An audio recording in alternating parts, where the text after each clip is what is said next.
gotta be grateful. You need haters. What is you complaining about? What do you think a hater's job is? To hate. So let them do their goddamn job. What the is you complaining about? F16 kill the track with the mix. Yeah, they can hate on me. Got a reason why I always keep the flame on me. And I'ma do it till I'm done, ain't no brakes on me. Break me down, hell no, that's what you ain't gon' see. Blue devil on my shoulder, he just spitting the facts. So be careful how you moving, ain't no running it back. Southside, hate the world where the real ones at. Them 200 boys reppin', logging in from the trap. Better log in, homie. Better log in, homie. Log in, homie. Better log in, log in.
Grateful. You need haters. What is you complaining about? What do you think a hater's job is? To hate. So let them do their goddamn job.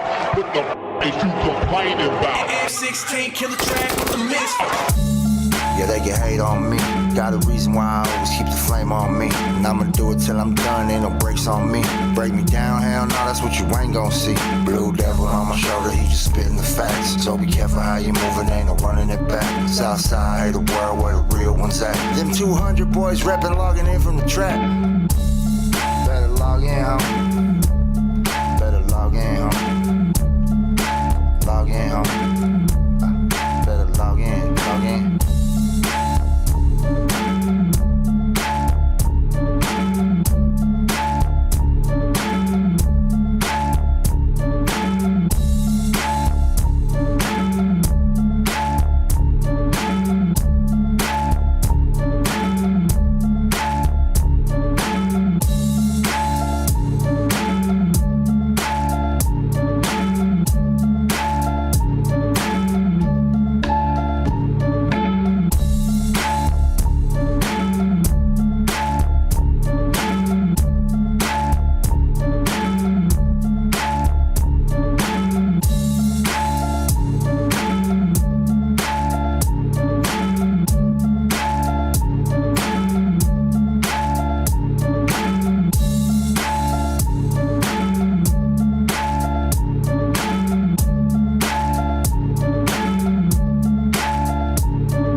Grateful. You need haters. What is you complaining about? What do you think a hater's job is? To hate. So let them do their goddamn job. What the is you complaining about? F16 kill the track with the mix. Yeah, they can hate on me. Got a reason why I always keep the flame on me. And I'ma do it till I'm done, ain't no brakes on me. Break me down, hell no, that's what you ain't gon' see. Blue devil on my shoulder, he just spitting the facts. So be careful how you moving, ain't no running it back. Southside, hate the world where the real ones at. Them 200 boys reppin', logging in from the trap. Better log in, homie. Better log in, homie. Log in, homie. Better log in, log in.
Gotta be grateful, you need haters. What is you complaining about? What do you think a hater's job is? To hate, so let them do their goddamn job. What the is you complaining about? F16 killer track with the mix. Yeah, they can hate on me.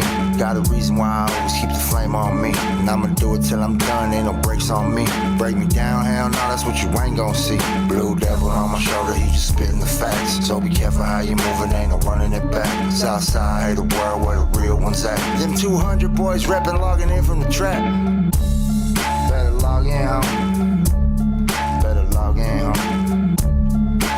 Log in, homie. Better log in, log in.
Gotta be grateful, you need haters. What is you complaining about? What do you think a hater's job is? To hate, so let them do their goddamn job.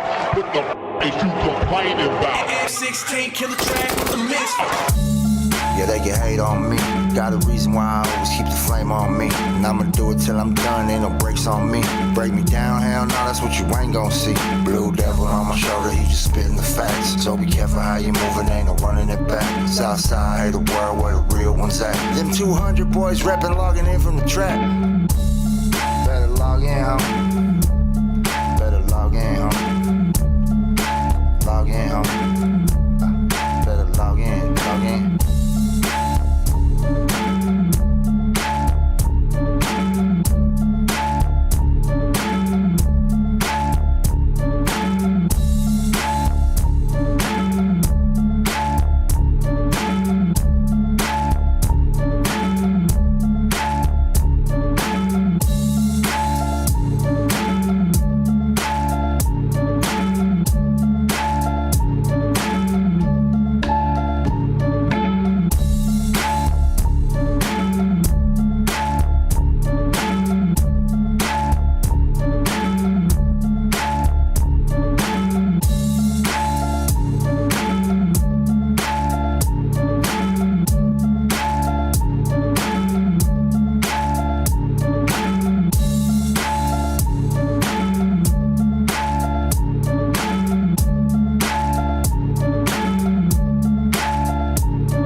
grateful you need haters. What is you complaining about? What do you think a hater's job is? To hate, so let them do their goddamn job.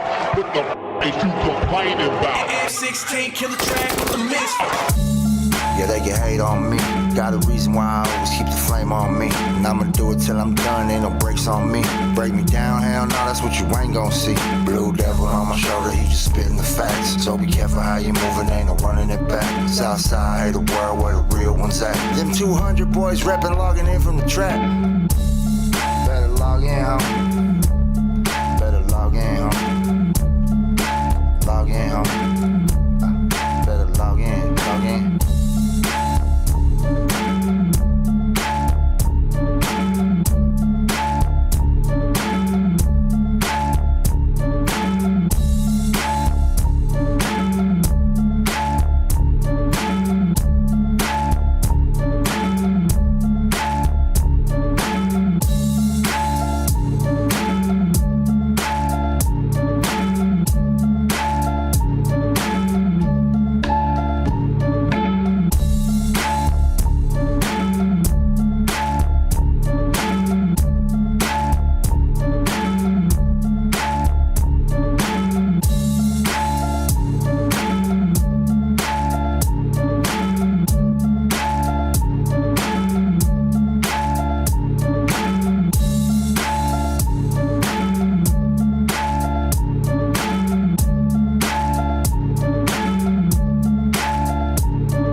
Gotta be grateful you need haters. What is you complaining about? What do you think a hater's job is? To hate, so let them do their goddamn job.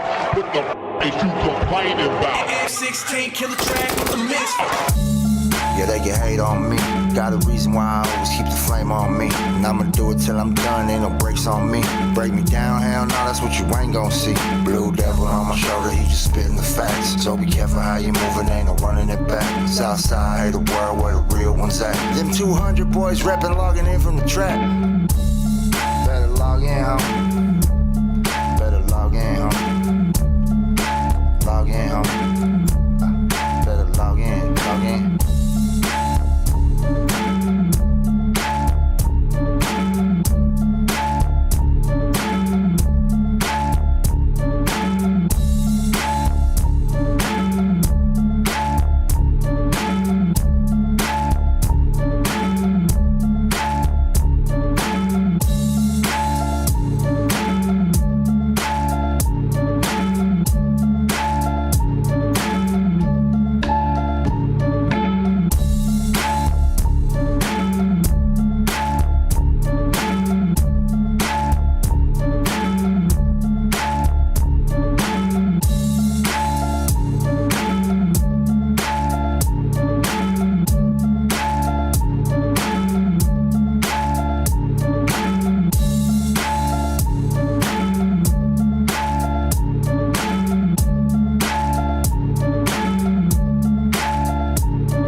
Gotta be grateful you need haters. What is you complaining about? What do you think a hater's job is? To hate, so let them do their goddamn job. What the is you complaining about? F-16 killer track with the mix. Yeah, they can hate on me. Got a reason why I always keep the flame on me. And I'ma do it till I'm done, ain't no brakes on me. Break me down, hell no, that's what you ain't gon' see. Blue devil on my shoulder, he just spitting the facts. So be careful how you moving, ain't no running it back. Southside, hey, the world where the real ones at. Them 200 boys reppin', logging in from the trap. Better log in, homie. Better log in, homie. Log in, homie. Better log in, log in.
Gotta be grateful. You need haters. What is you complaining about? What do you think a hater's job is? To hate. So let them do their goddamn job.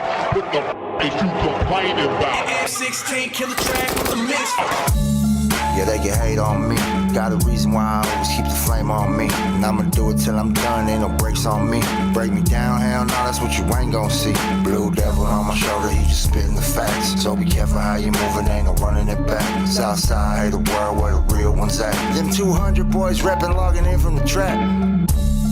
Better log in, homie. Better log in, homie. Log in, homie. Better log in, log in.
All right. We live in the building. Salute to everybody that's here. Today is Tuesday, 200 Boys Podcast. We got Opina in the building. We got OG Cuicide in the building. Let's get a mic check. Love One, what up? Yo, what's good? Here we are, back in the building. Shit. Today, Feels like a month. Yeah, today was a rainy day, bro. Bad. Lightning, thunder. A little bit of everything. Oh, yeah. Opina, what up? Just chilling, dog. Just getting back into it, man. Let's read some of these names real quick. Salute to everybody that's here. Hey, it is the third. It's the third already. You know, we give away some memberships earlier. We gave away some Hater World memberships to some people that were in the chat. Salute. Who did we have last? We had Mighty Suspect. Yeah, man. Shit, he's in the news today for sure. Yeah, controversial guy. You know, I think right now he has a black cloud over him. You know, he got to clear that up, dog, because that shit ain't cool. But let's do a recap real quick. Yeah, I mean, homie came in and, fresh off of, he's not on that podcast no more. I'm not going to give, No Jumper? He got fired from No Jumper. Yeah. And then It was a good convo, man, and we took it back a little bit too. He gave us a little bit of history, of their culture. A lot of stuff I didn't know, a lot of stuff I did know. It was a good conversation. So like history, like like what we went back with the slaves and stuff like that, and he knew his shit, and he knew more about my culture than I did. Yeah, so he studied a lot of that. I told him that I want to look into it because I do want to learn. I just haven't found the time, which is not an excuse. I just, but he's very knowledgeable. He's knowledgeable. Yeah. As well as I am too. I could see a lot of different things, in that shit too. You feel me? Mm-hmm. I feel like a lot of people should do their history more, and study stuff because it's similar. Especially a lot of cultures, the black and brown and even Asian cultures. We all came from a struggle, and we all got our shit taken from us at some point. It's facts. Facts. It is what it is, man. Used but and abused. Yeah, well, I mean, shit. It goes back to history. I mean, it's different now. You can't just do stuff like that, But back in those days, it just was all muscle. If you had muscle. Remember Genghis Khan? You can bully people around. Yeah, you heard of Genghis Khan, right? Yeah, he was a villain. He fathered over, I don't know how many kids, 1,000 kids. Yeah, I read that too. I did read about that. That fool, the majority of the world were coming from his DNA, right? Some shit like that. Yeah. So it's like nowadays, someone try to do that, people are gonna step in and be like, "You ain't gonna do that." But times are different. Yeah, that's what I'm saying. Yeah, the times are different, but different. Back then, it was a bullying type shit. We land here, we're taking over this shit. We don't give a fuck who's here. First 5 minutes, no bad words, sir. Oh, shit, my bad, dog. I thought it was already past 5 minutes. Being here over 2 years, the guy forgets. I do it like every episode, though. It's crazy. You still getting your YouTube checks? You still getting your YouTube checks? Not when you say about words. Oh, man, get out of here. That's a lie. Yeah, but Almighty's a cool homie, dog. He sparked up a lot of controversy when he came because other people were not happy. They were saying that, how come this black guy had beef with another black guy, and he ran to a Mexican podcast. I did see talk that. about it. They said that in the pen, you would get a DP for that. But we're not in the pen. We're not in prison, though. I seen all that. But these are the same people that cry about, like, all their content's about racism, right? But yeah, when we're doing something positive together, the black and the brown, they're still pushing that narrative. I think that's sort of scandalous, dog. I mean, well, everybody don't agree with it. So, I mean, you just can't expect everybody to agree. Yeah. Yeah. You can have on a brand new pair of Jordans right now and, few people going to be like, yeah, them hard. But you may have a couple of people be like, nah, I would have got the green ones. Facts. That's just life, you know? Yeah. There's no way around it. But if these people are always, they're always talking about not being treated equally. But then when we do treat, and I want to say we is like myself, right? I do have a black guest. That's because we're building together. Why would they be still on that tip? If you live life worried about what people say and think, you're going to always be confused. Like I am now. Yeah. Well, I feel like opportunity, like some people find the opportunity to make a narrative like, okay, the black homie came over here, so it's a Mexican pot. So let me make the opportunity to make it a racial thing. So people have opportunistic ideas, and it shouldn't be that way. Like, homie came over here to say what he wanted to say, and it just happened to be we're Mexican and we're doing a podcast. What does that got to do? Why even bring up that type of narrative to divide people? I don't know. I think it was kind of dumb. Yeah, so do I. I mean, what's understood don't have to be explained. Yeah. It's like this dumb narrative. I mean, I just felt like I saw it. I saw the whole reaction he did, and he just kept like trying to push those buttons like it's a black and brown thing. But then this is the same guy that will cry when I don't, like, at first when this guy didn't know nothing about me, he was crying that supposedly we didn't have no black guest up here. That was the first narrative he tried to run with because he didn't look into us. Yeah. Oh, you've never had no black guest up there, right? A lot. But that's what I'm saying. But then when we finally have one in current times, now it's so what the fuck? What are you talking about, though? It's just I feel just people want to be opportunists. I'm not gonna go down that line. If I get fired from here and I go to back on Fig, and then you make a narrative, that's like you making a narrative like, oh, okay, he went over there because he should have stayed. He should have went to a Mexican podcast first and aired out his shit. And that's dumb. But see, at least with me, I'll tell you like this: I don't look at the color. Like when I invite somebody, I invite them based off like what their skill, Who they are, yeah. who they are. Like, oh, that homie's tight right there. Bring them through. And I know there's a lot of people out there that do worry about that shit. Like people that are like in zones that are real racial when it comes to gang relations and shit like that. But I've never been that type of guy. To me, when I invite somebody or I fuck with somebody, it's based off of who they are, bro, and that's it. Yeah. I don't look at the color. Yeah, I say Almighty. That's what I'm saying. He's a cold hustler, and you know, he's a normal dude, man. He takes care of his daughter. We chopped it up before the pod. That's all I see. I don't see any race. You know what I'm saying? You know, so it's a good podcast, though, man. Yeah, for sure. Salute to the homie, bro. Salute to the homie, yeah. But shit, we got OG Suicide in the building today, In the man. building. Hell Let it yeah. out, love one. What's up with the weather, dog? You told me where you came from. I'm not gonna say where you came from, but we don't gotta let these guys know. But was it raining? Was it crazy? Oh, yeah. On the way down? It was coming down. Yeah. For sure. Do you ever think like when you see the thunder, like fuck, what if this shit hits me? I thought about that on the way over here, I dog. feel like life was written before we got here, so you just have to live it out. You know, if lightning hit me, then you know it was in the book to Shit, strike fuck me. that. I was looking at, hey, I was driving down right here and I'm like, I saw one real close and I told my wife, hey man, fuck that shit. Make a swerve, make a U-turn, go this way. Like I'm ducking this shit. That shit. Are you one of the ones that where you're at the pad and you're like, get away from the windows, the lightning? Nah. Well, no, as a kid, you know, my adopted mom, Miss Price, for sure. Like lightning, close the curtains. Yeah. You know, Yeah, don't be in the window.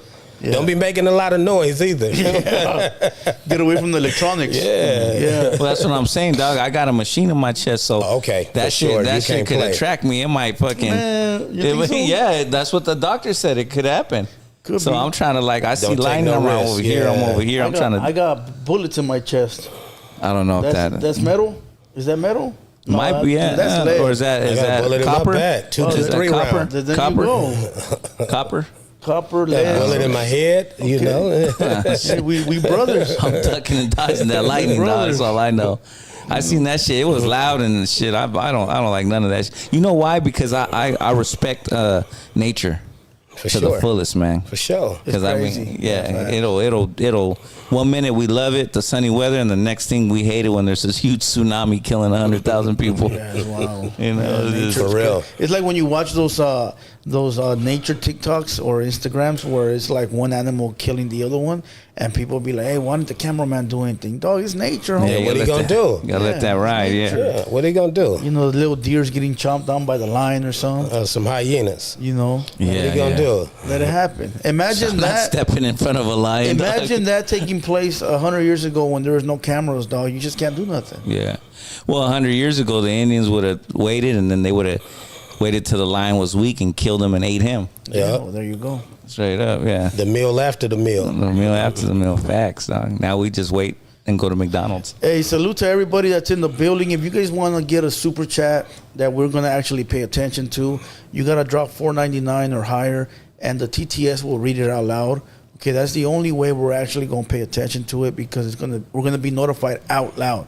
Other than that, we'll probably see it, not to be assholes, but probably not read it. Just giving you a heads up. Let's get into some news. Let's do it. What I we got it. today? Start off with the banger. I'm going to try, dog. I got some news. Start Okay, off how with the about banger. this? A banger? Yeah, well, the homie that's busted. Oh, man. Okay. All I his didn't. charges are there. Somebody leaked Is them. it? Let me see. Yeah, I didn't see his charges Do are it. wild. You do that one. All right, so look. Earlier, somebody texted me and told me that Almighty Suspect got busted. And then, bam, I seen it on the on No Jumper with the quickness. And then also on some full pages, right? But it's already on Hater World Media for those that want to go find it. Yeah. All right, it's already on Hater World Media. Let me give you guys real quick the charges. All right, ex-No Jumper host Almighty Suspect has been arrested on felony charges and is being held on $380,000 bail.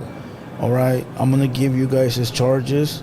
You guys let me know what you think about this. So, his charges: number 1, stalking, felony. Number 2, felony, illegal use of tear gas weapon.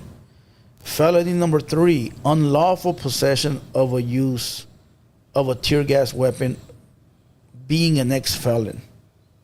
So he got 3 felonies, though. Is there the 3-strike rule still apply in California?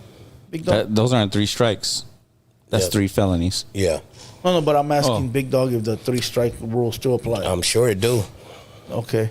They didn't knock that down a couple years ago, maybe? I thought they changed it. Maybe. I thought they took some years ago. I could have sworn they did. Yeah, I don't know the exact quote me on it. changing and what it is. So But- how does a felony is not a strike, right? No. You can have up to 5 felonies and not have a strike. Or Okay. a felony is just like if you get caught with a strap, that's a felony, right? And then if you you know what I'm saying, do a burglary, that's a felony. If you sell drugs, that's a felony. That's 3 felonies, but not a strike. A strike is more like some type of I want to say like malicious crime, Like something violent. maybe? especially violent crimes that are not, you know what I mean, able to And stalking don't have to mean that he was stalking a female. It's just to let everybody know, stalking could be you stalking the plug or a guy or the mailman. It don't have to be a female, right? Yeah, I mean, it could be the way too the police word it. I mean, we don't know till. I mean, does it have his it has that exact charge on there? Yeah, those are the charges. Yeah, I mean, it's not a good charge. And the But, tear gas, that could be bear mace. Just to let everybody know, because the popos, they give you the worstest charges, Yeah. and then it's up to you and the judge to figure it out. They gonna hit you with everything, dog. You touch the cop like that, you assaulted the motherfucker. Just Yeah. so you know what I mean. So the tear gas, that could be bear mace. The stalking, he could have went to go see his kid and maybe had a no. When the girl put that order like on a you, restraining order yeah, or she could something? have a restraining order on you, and you went to go try to see your kid, and they hit you with the stalking. So it could be a bunch of bullshit. and that's how they word it. I mean, we're just giving benefit of the doubt because we don't see any paperwork. Facts. It could be like too, like he could have been, scoping out an enemy and he's looking through the window of a restaurant at him, Yep. Facts. and they word it that way that he's in there looking like a, And bear mace is illegal when you're not using it for the right reasons. I heard. So, because I thought about some bear mace. I go, hey, we outside, dog. A motherfucker comes up with you, hit him with the bear mace, dog. So if you know? if you're a felon, I don't believe you can carry any of that. Well, you No. could, but if it's they told me that you gotta buy a little paper at Big 5 Mm-hmm. that allows you to use it for the woods or some shit like that. Like when you Yeah. buy it, you're buying like some kind of like pass to use it. You know what I mean? Like a permit. Like a permit, and Yeah, it that's allows you crazy. to carry it because you're carrying it for. But for the your woods, adventure. though, yeah. But like if you got pepper spray in the mall and you're a felon, and you get, and they pull you, or like the cops say, "Come here real quick, what's that on your side?" You're going to jail, dog. For mace? Yeah, dog. You can't a felon. You can't be in possession of any of that if you're a felon, a true felon. I'm speaking from But experience. you know what fool. though, a felon only within a span of like 7 years, right? They say that. Because what was That's what they say. I mean, last time I caught a felony was 2010. I'll tell you what. It's been a minute too, but every time I get pulled over, they bring know. up all my Yeah. felonies. Yeah, no, they do, but they can't see. So they can't really use them against you though. What was it like? No, they can't search your car if you're not on probation or parole. Like 2 weeks ago, I got pulled over and the cop asked me, about my record. I go, I ain't got shit because I've been clean for a while, right? Yeah. But he kept trying to, I could search your car and do this and do that. I go, no, you can't. You can't do shit. Nah. And he kept arguing with me, like trying to scare me, right? And most person would have probably gave up, like, all right. But I was like, nah, homie, you can't do none of that. None of it. And he Hell let me nah. go, but I think they try to scare you into allowing them. Yeah, to because once you search say the yeah, shit. then you That's give them it. consent. But like what I'm saying is like when you have a felony, there's certain restrictions on what you can have and what you can't for the rest of your life. Like if you're a felon, you can't own a gun in California. Yeah. No, You know but what I'm saying? You can't. So if you can't own a gun, you can't own weapons, and mace and all that's a weapon because I can use that to my advantage. You could if you're a felon, but it has to be a non-violent crime, and you got to go through a gang of shit. Yeah. I've been reading up on all that, to be able to, But I know there's like a 7-year gap that after 7 years, you could get those shits expunged. Yeah, through a good lawyer. And then like to carry a gun though, you're talking about you got to get it written by whoever the gun guy is in that county. Like if it's Riverside County or San Bernardino, there's a certain guy that signs that off. and you know what I mean. So you're gonna have to get his attention on a good note. It's hard, dog. Especially if you're a felon. It's hard when you're not a felon to get, to be able to carry. Yeah, facts. You know what I'm saying? Like, Straight out. People got to take tests. They got to do all kinds of shit, bro. But yeah, nothing but free the homie. Yeah, goodwill towards the homie, man. He's gonna be no jumper content and Brandon content for the next month. That's fucked up, dog. Cold world. What else you got? That was your little piece. It says right here that Trump's thinking about partying Diddy. What do you think of that, dog? That's what I'm asking. Yeah, what do you think about that? I mean, really, I don't have no comment on it. No comment on that one? Yeah, it's crazy, right? I mean, he pardoned his son. He pardoned a few people. He's just pardoned NBA YoungBoy. Yeah. Oh, he did? Mm-hmm. Yeah. So he has a history of like partying like, famous people. I think because he sort of understands that they're not like real full-blown criminals no more. They're artists, but they're stuck in that 50-50 limbo. You feel what I'm saying? Like, okay, Kodak, Yeah. an NBA YoungBoy, right? All right. He a rich rapper. The president he's not out there murking people, but he still has this rapper persona where he got to carry a strap or maybe he doing this. So the president gonna cut him some slack.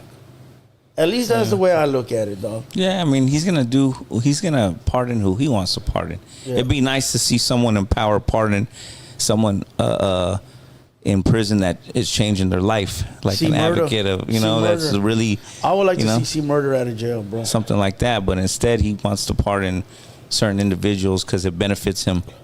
Who would you like to see pardon?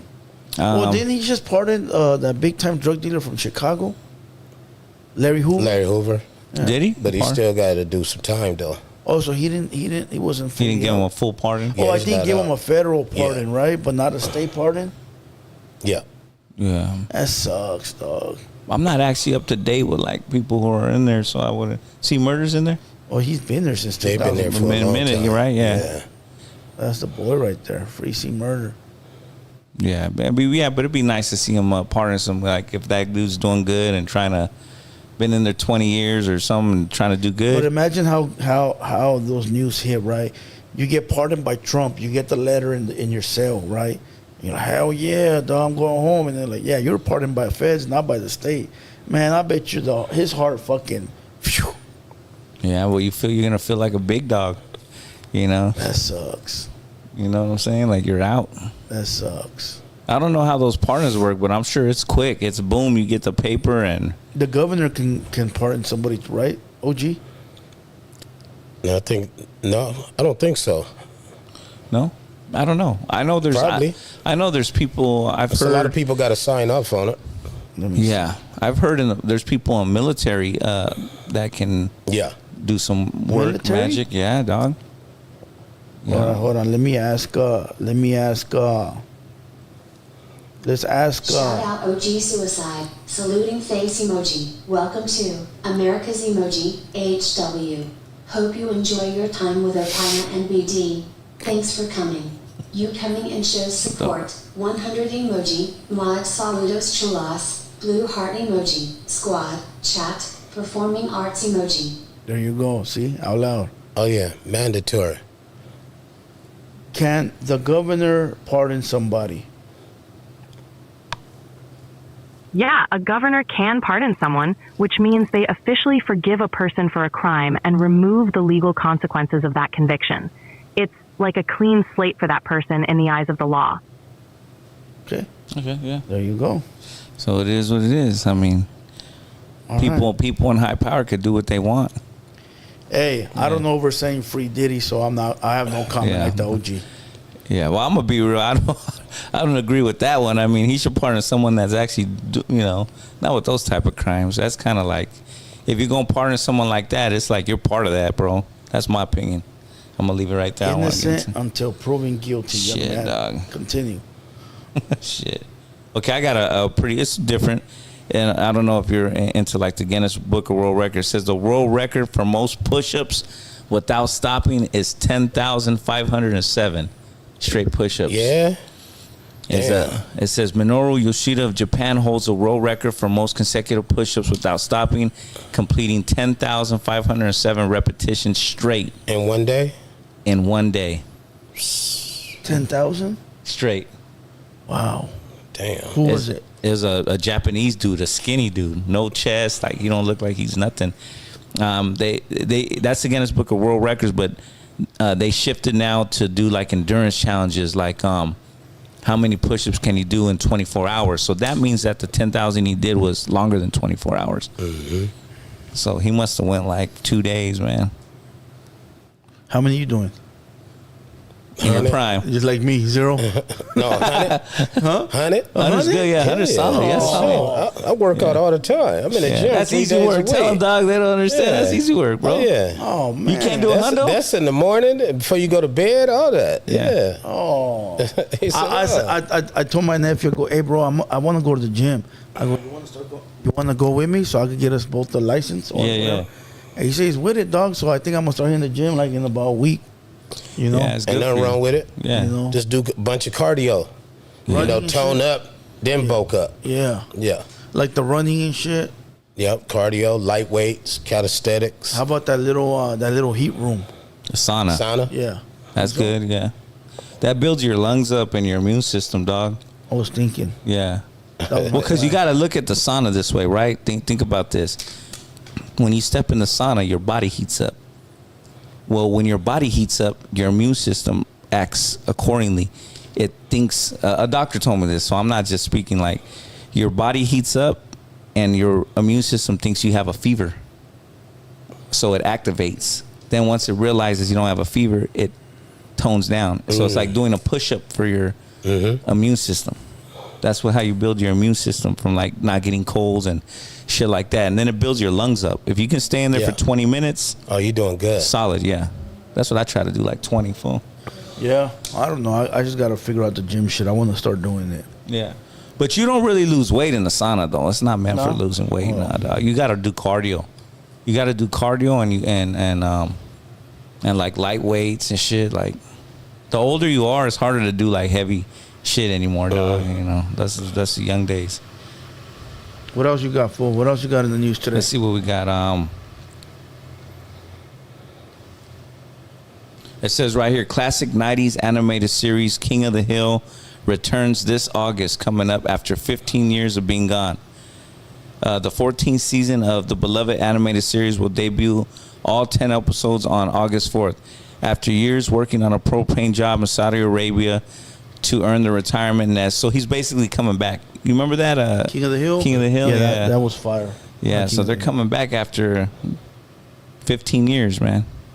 And it's probably going to look crazy. I mean, I remember the show, but he's like a redneck dude.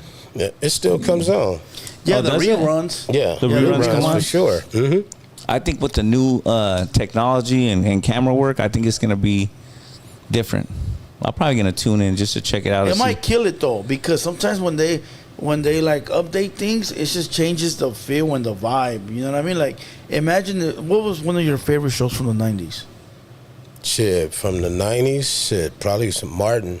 Oh, yeah, imagine if they made that with new characters. It wouldn't be the same. No. It wouldn't feel the same, you know? Yeah, but they're not making it with new characters. Yeah, but their graphics will look different. Yeah, well, it's going to look newer. Like, for me, I like Married with Children. Yeah. So I can only imagine if they did that again with, like, new shit. It just won't look right, dog. What were some good 90s shows? Was it Living Color 90s? Yeah. Yeah. Yeah, that was a good one. Yeah.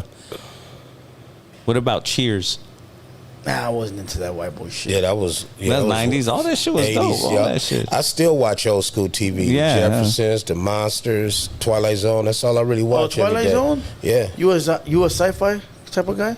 Yeah, for sure. Tales from the Crypt? Twilight. I mean, we grew up on that shit. Yeah. You know, Yeah. Twilight Zone. Remember when they would have them on the 4th of July specials? Oh, yeah. Yeah, the marathon. And they would run it? Yeah, the marathon. Remember Bullwinkle? They used to run Bullwinkle. They used to run Yeah.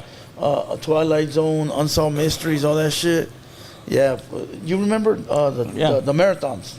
The marathons. Yeah, it would be like a holiday. They would come on at 12 o'clock. Oh, yeah, and then it'd go be the 12 show at over and midnight. over again. Yeah, yeah. Different ones, yeah. Different ones, yeah. Yeah, that shit was fire. They had TV Land. Remember that? Gunsmoke. Not too old. Oh, that shit still come on. Yeah. I'm 55. Yeah, so Gunsmoke. Yeah, oh, that shit still come on. Green Acres. Bonanza, Rifleman. Bonanza. I watch all that every day. What about Sanford and Son? I watch it every day. That's just the shit, bro. It's on Tubi. It comes on He used to cable. grab his chest. It come on Pluto TV. How all about that shit. remember that show where you had that cop and the little kid? Andy Griffith. Yeah, Andy Griffith. It come on every day. Now I know you didn't like MASH. No.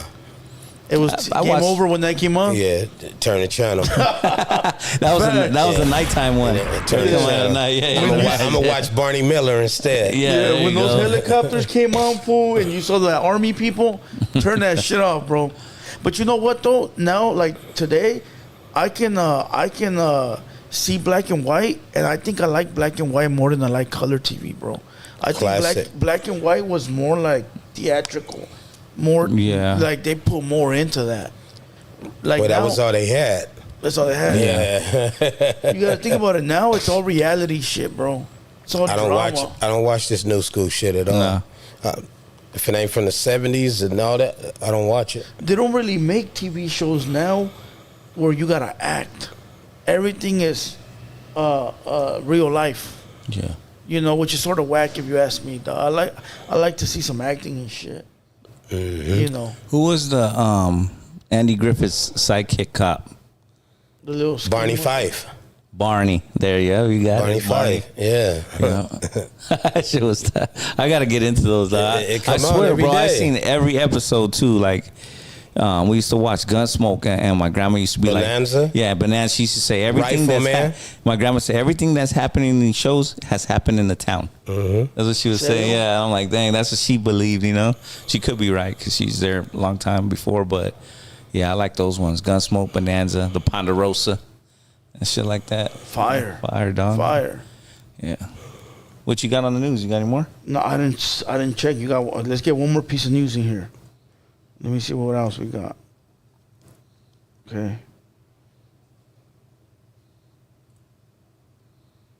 Oh, here I got one. It says police in Montgomery County are searching for the armed suspect who robbed a gas station while wearing rollerblades Sunday evening. The suspect entered the store on rollerblades and displayed a handgun while also carrying a knife in his waist. He allegedly demanded cash from the register and threatened to shoot the 19-year-old employee if he did not comply. So he robbed a gas station on rollerblades. Where's Montgomery County, dog? I think that's got to be like Alabama. That's Alabama. Is it Alabama? Yeah. Damn, dog. It's getting desperate out here. On At times it's hard for a lot of people. Yeah, bro. yeah. It really is. Yep. It is, yeah. The dollar don't go as far, especially in California, man. You know. And 99 cents can get you a gang of shit back in the day, remember? Fuck, dog. I have a homie I play ball with. He's from Chicago, but he lives out here in the LA area now. We play ball, and he said he went back last week, just to go say what's up to his folks, his family, and he said gas is $2.37 In Chicago? in Chicago. Wow. And he's from Chi-Town. Yeah, he said gas is $2.37. You go to like a little taqueria, they have Mexican restaurants there. A meal is like $9.80. Remember when you go to Jack or you go to a restaurant like a fast food and $5 can get you the whole meal? You get the fries, the drink, the burger. Way back. You know? Yeah. And now, fool, the meal's like $12, homie. It's crazy. You know? Fuck, but $2.30 something for some gas? Fuck, bro, it's crazy. He said he came back and he's still trying to. He's only been back a week now. And he's trying to adjust to the $5 because he was living good over there. You know, $2.37 a gallon, man, goes a long way. Yeah. You know, over here it's almost like $5, maybe more some places. I don't even think you look. Do you look when you pump gas, like at the price? I just get it. You know, I had a Hummer before when gas was high. and H3? It went from the H2 went from 75 to fill up to 150. I mean, when you're really grinding and you're really doing what you're supposed to, I'll be like, fuck it, you know. Well, you don't feel it when you're grinding. No, I get that, but you're gonna feel it if it dropped to $2. You're gonna feel like, whoa, it's shit. gonna be good. It ain't 150. It was only 75. Yeah. Because now you got that 75 to go to, Benihana's or something. Hey, the H2s, those motherfuckers are expensive as hell. Oh, yeah. Out of all the H's, the H3 is the cheapest one. The H1 is the most expensive, but the 2 comes right after. Oh, yeah. That's the big one. For sure. That's tight, dog. Yeah, those Hummers. Yeah, They're vintage too now. You know. they stopped making them. No, they don't make them no more. No, they don't make them, but they still got something out there on lots. Yeah, you gotta Yeah. find them, but they're expensive. For like So about what 40. replaced it, or what replaced it? Nothing. They Nothing. just It's stopped done. making Okay. Okay. The 3 came out. The 3's all right, but the new one's I whack. think the 3s is for females. Oh, really? To Is me, it? The little, they're like little. for the ladies. Yeah. you know? Little, the 2 are the big You see body. some ones. homies driving it out, fucking crazy. Like you and your girl car. My brother got one. Hey, fucking dog. You gonna watch this, Yeah, homie? he's watching it, yeah. I didn't say nothing. Tell bro don't be messaging me and shit. Oh man, that's a good one though. He said the H3s for the females. Yeah, but if motherfuckers got one, they're probably I mean, pricey do too. you? Yeah, My thing is do you. You know, whatever floats your boat. That's like fucking dudes back in the 90s driving Eclipses. Like, those are for females, dog. Yeah, thanks. You know what I'm saying? They look cool, but like every time I would see a homie, I'm like, dog, that's a girl's car. The Eclipse, was it Mitsubishi? Mitsubishi, yeah. Eclipse? Yeah, it's crazy. All right, salute to everybody that's in the building. Make sure you guys hit that like button. If you're not subscribed, hit the subscribe button. Show some love. Introduce our guest, fool. Hell yeah, we got OG Cuicide in the building. What's up, big dog? Love one, what up? Chilling, man. What's good with you, man? Shit. Was doing some research on you, man, and it's an interesting story, dog. I want the chat to hear all about it. So let's talk about it. Let's talk about it. Let's start at the beginning. I want to start at the beginning, and we'll get into now. Where were you born at, and where were you raised? Martin Luther King Hospital, Compton, born and raised. Born and raised. Born and raised. Born and raised. And then family life. I know what it is, but I want you to talk about it. You said in an interview that when you were 18 months, yep, you were dropped off at an apartment complex building. Talk about that. Yeah, me and my when I was born, I was actually born a crack baby. So I was in the hospital on a ventilator, for a while before eventually I was, released, to my biological mother. And me and my older brother, we was left in an apartment in Compton. And we was there for like 3-4 days. And by yourselves? Just us. I was a baby still, and people kept hearing, a baby cry. And eventually Children's Services and the authorities, bammed on the door. And when nobody answered, then they, came in. And they took us and they separated us. They took me, to a temporary foster home, and took my brother to a temporary foster home. And his mom, because I don't call her my mom, Miss Price is my mom, God bless her soul, rest in peace, who adopted me. So, but my biological mother, she went back and got my brother, never came back and got me. So Miss Price, when she took me in, her home was like temporary. She had foster kids. Okay. So her home was one of those homes, no matter what time of the night it is. I've been to one. If kids get snatched, they get like some type of permit to have a lot of kids, and then they gotta care for them, and then all that. Yeah. Okay. So I was took there, and Miss Price, she loved me, man, and she used to tell me how when she first got me, like 90% of my body was covered in eczema. Maybe from the just not being took care of. Okay. And what is that? It's like a hell of a rash, skin disease. Yeah. And I remember when they used to tie socks on my hand when I was like 2-3 years old, because I used to scratch till I bleed. I've seen that done. From just having scabs. And she said it was like over 90% of my body, and she cured me. She got rid of it. Fire. Dang, that's. Was she a white lady?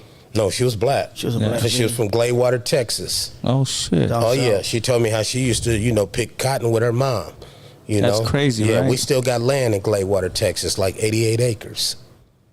Oh man, that's dope. Oh yeah. So she raised you, and obviously all that went through like the state or whatever the process is. Birth certificate, modified, everything. Yeah. Yes. So did you take the last name? Yes, I took their last name. That's dope, man. I got a lot. I'm not like making it about me, but I kind of grew up like that too, dog. On my sister's foster care, like I know the whole thing. Yes.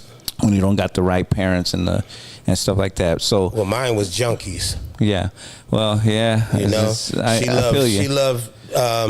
She loved dope more than she loved me. And my brother, and me and my older brother, we I talk about my life and my music, you know, and we don't get along because I talk about my life and my music. Yeah. And I met her, my biological mother, on my 13th birthday. Her and my brother came to Miss Price's house. And I remember Miss Price came in the room and, you know, said, somebody's here to see you. At 13. You're at 13 years old. Okay. Yeah. So when I come out the room, I'm looking, you know, I don't know who the fuck she is. Yeah. You know, but my brother, we damn near look like twins, but he's like maybe, I'm 55, so he should be like 60, 61 now. Okay. And, you know, talked to him. She let me leave with him. They brought me back, but I went and met other family members. You know, I met aunties and people that I'd never known. That I grew up on the west side of Compton, and all these years, they still lived on the east side of Compton. So they were on, like, down the street? Right, yeah, pretty much down the street. So, you know, I met aunties and cousins and, you know, all that. I found out I had a younger brother that I used to always try to go see, you know, my little brother. But eventually, my older brother got in his head and, you know, brainwashed him. Oh, he talk about our mom. That ain't your brother. Your music, you know? yeah. But I mean, I'm speaking the real. I'm not lying. This will really happen. Like, how you know, avoiding that? And then I found out I had a little sister that stayed in L.A. because I finally met my real father for the first time, and this happened when I was 22. When I met this dude, and, you know, they told me where he lived. I went over there because I wanted to go see my little sister and, you know, meet her. She was 11 at the time. And I can remember meeting this dude, man, and it was a trip to me because the first thing this dude said was, you know, pull your pants up. Like, man, I'll beat the brakes off you. You don't even know me. You know, I'm here to see Lynette. That's pretty much it, you know. And I got a brother, Frankie, who he was in prison, you know, and we always communicated, you know, during the whole time. He did like 19 years in prison. But, you know, we stay in contact. We're in contact right now to this day. You didn't want to, like, get to know your father? I mean, no. You didn't want to get to know me. I remember I was abandoned. Yeah. You know? Yeah. Was your mother, your official mother and father together when you were abandoned? I mean, I don't know. I was, you know, I was a baby. Yeah. You know, I might have been an accident. Yeah. You know, they probably had me on some getting high off coke sex. I don't know. Yeah. You know.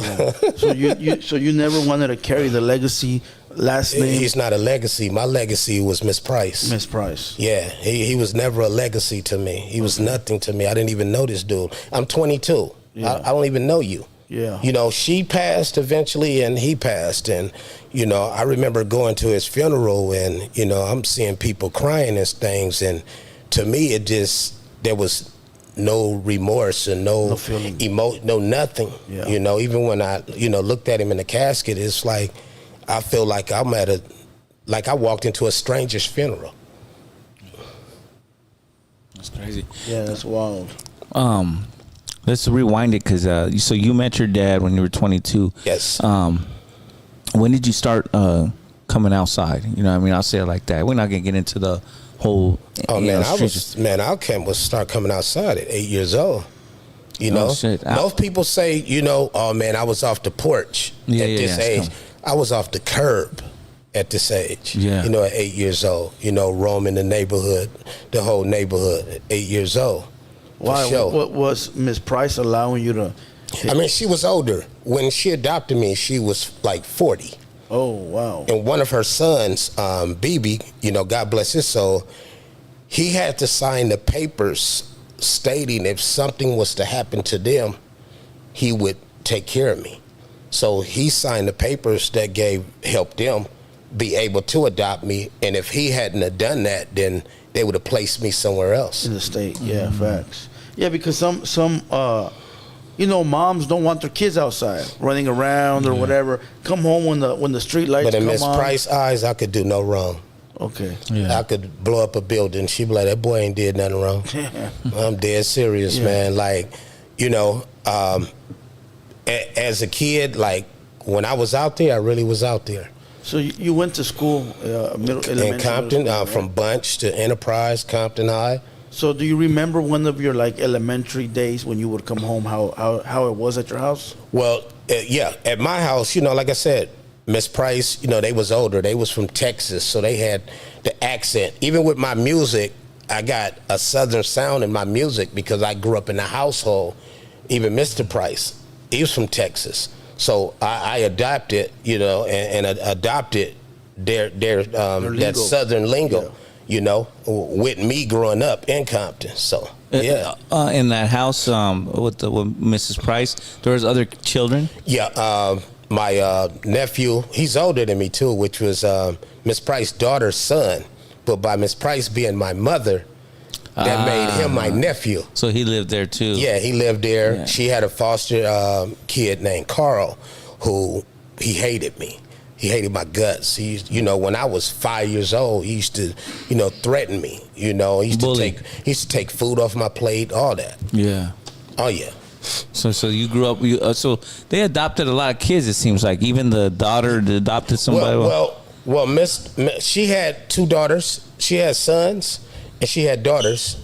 You know, that stayed in the house was my sister Linda, Ruth, Tweety, which was my nephew, BB, which was my brother, and then Glenn, which was BB's son, which was my uncle. Yeah, but that you consider all them your brothers and sisters. No, they are. Yeah, still to this day. It is what it is. Yeah. That's how it is. You know what I'm saying?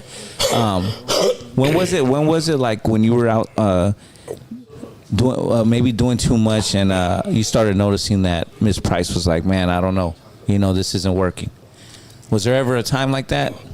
The time I can say it was like that is I was locked up and somebody had came to the house and they was looking for me, you know, pretty much. Like some people, they want to get rid of me, you know, and I was young. I probably was like 15, 16 at the time. Damn. And Miss Price had opened the door to see who it was, and they had a shotgun. And, you know, by the grace of God, she was able to close the door, but they still shot. And when I came home, it was like buckshots, you know, in the door, in the little rain gutter. Yeah, it was buckshots there. And I got that call. And during this time, I was in camp, you know, Camp Gonzales. And, you know, they called up to the camp, told me what happened. And, you know, man, I was devastated. Yeah. So now what happened? Are you still at home or you didn't finish high school?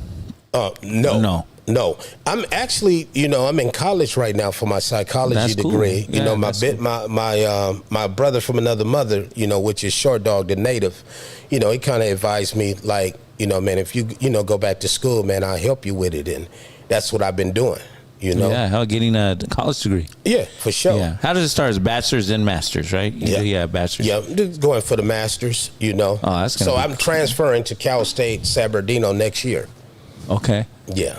Yeah, that's dope, dog. It's never too late, man, to do stuff like that. No, not at all. And, you know, growing up, you know, it came to a point, you know, when I had came home and I was like 16, my sisters, I was bringing so much drama to the house to where they put me out. You know, they asked me to leave. Oh, they kicked you out. You got to go. Yeah. You can't stay here no more. And, you know, Miss Price, she had got sick. She had ended up getting stomach cancer. You know, and it was a trip, man, because staying pillar to post wherever you can, you staying at the homie's house, and it's only so much your homies can do for you, from the floor to garages to porches, you name it. And I lived that life, man, and, you know, until I was like 22, you know, and it seemed like when I was 22, it felt like the devil just took over me. You know, controlled my mind, my thoughts, my everything. I mean, when I was banging, I was slanging, I was doing it all. But life was just still not adding up to me. When holidays came around, it was like I would go to certain homies' houses, you know, when you're having dinner with the family and stuff like that. But it just didn't, even though they loved me as family, because I grew up all my life, man, just I'll be around people for a certain amount of time, and to me, they became family to me. You know, whether it's an uncle, or auntie, a cousin, a nephew, a sister, a brother, that's how my life consisted all my life. You know, even to this day, it's still like that. But December the 31st, 1991, man, I remember waking up, and I was at, you know, the homie Killer House. And, you know, I ironed my pants and shit, got dressed. And like a couple days before that, you know, I wanted to talk to my OGs because I was really thinking about suicide. And I don't know, I kind of, in a way, I felt embarrassed because it's like, how the shooter talking about shooting himself, you know? So that's a coward move.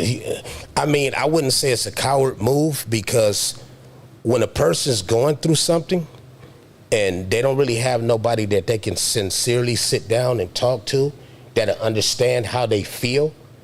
So December the 31st, 1991, I actually put a gun to my head and I shot myself in the head. Well, better said, let me rephrase that. It's looked upon a coward move. I mean, yeah, it's looked upon a cowardly move until you've been in those shoes, which a lot of people haven't. And understand what it feels and like. understand. And Yeah. after the fact, when I woke up in the hospital, I didn't know I was in the hospital, but when I woke up, I was laying in the bed, you know, and I didn't know where I was because at first it got bright, like bright to where I couldn't stand the light.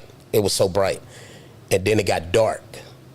And then when I came to again, I'm laying on my back. I wake up, I could feel myself laying on my back. And as I'm looking up, just like how, that's crazy, just like how this light is, it's the light in the hospital. And as I start opening my eyes, my vision was so blurry.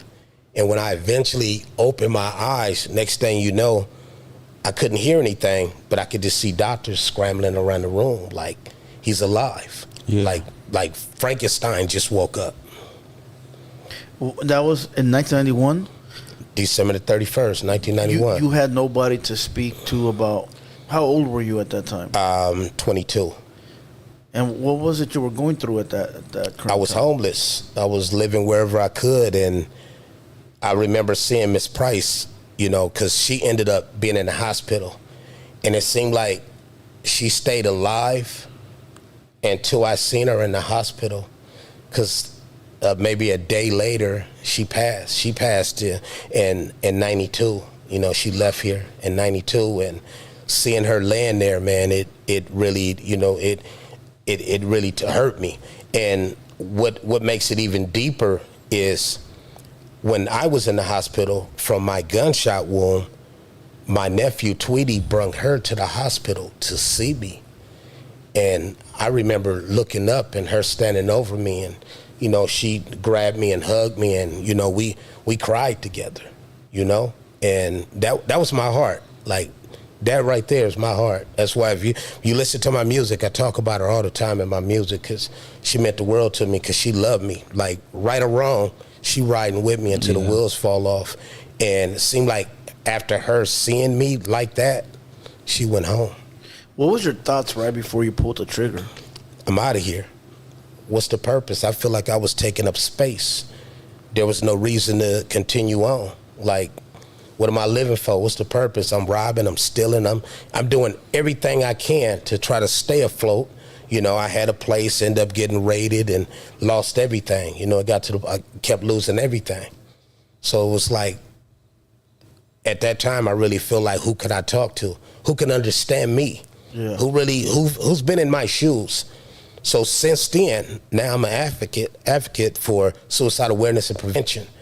I give out my personal cell phone number all the time. I get calls from people from all around the world because they know I understand. I know what it feels like. I talk many people off the ledge of committing suicide, and I still do. Did you see the white light, the tunnel? Like I said, it got bright and it got dark. I'm not going to sit there and say that's what that was, but I can't describe it no other way. But I know it got bright to where it was unbearable, and then it just got dark. And when I came to again, like I said, I realized I was laying up, and I was mad when I woke up in the hospital. I really feel disappointed. I really feel like I was a failure. Like, damn, I can't even kill myself. So when you woke up, did you realize that your worth is more than what you thought it was? Not at that time.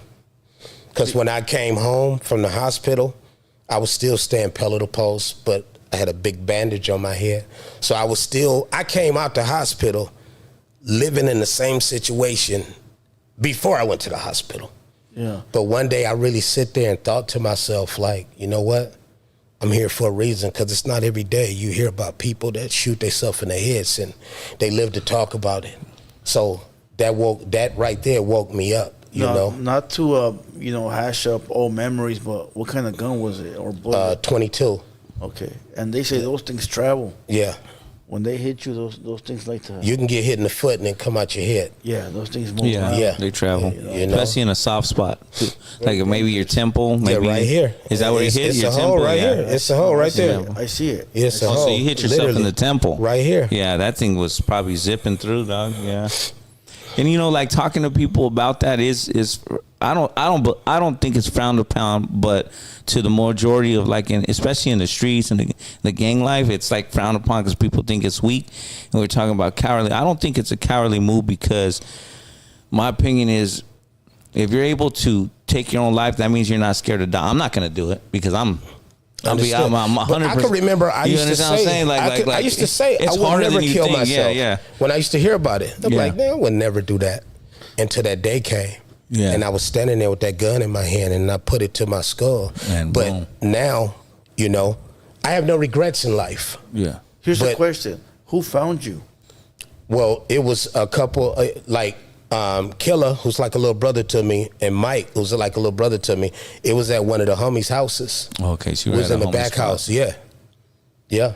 So they found you. Then They heard the gunshot. They was there. Yeah, they heard the gunshot. Maybe that's what saved you. Because if they wouldn't have been there or heard the gunshot, you probably wouldn't be here right now.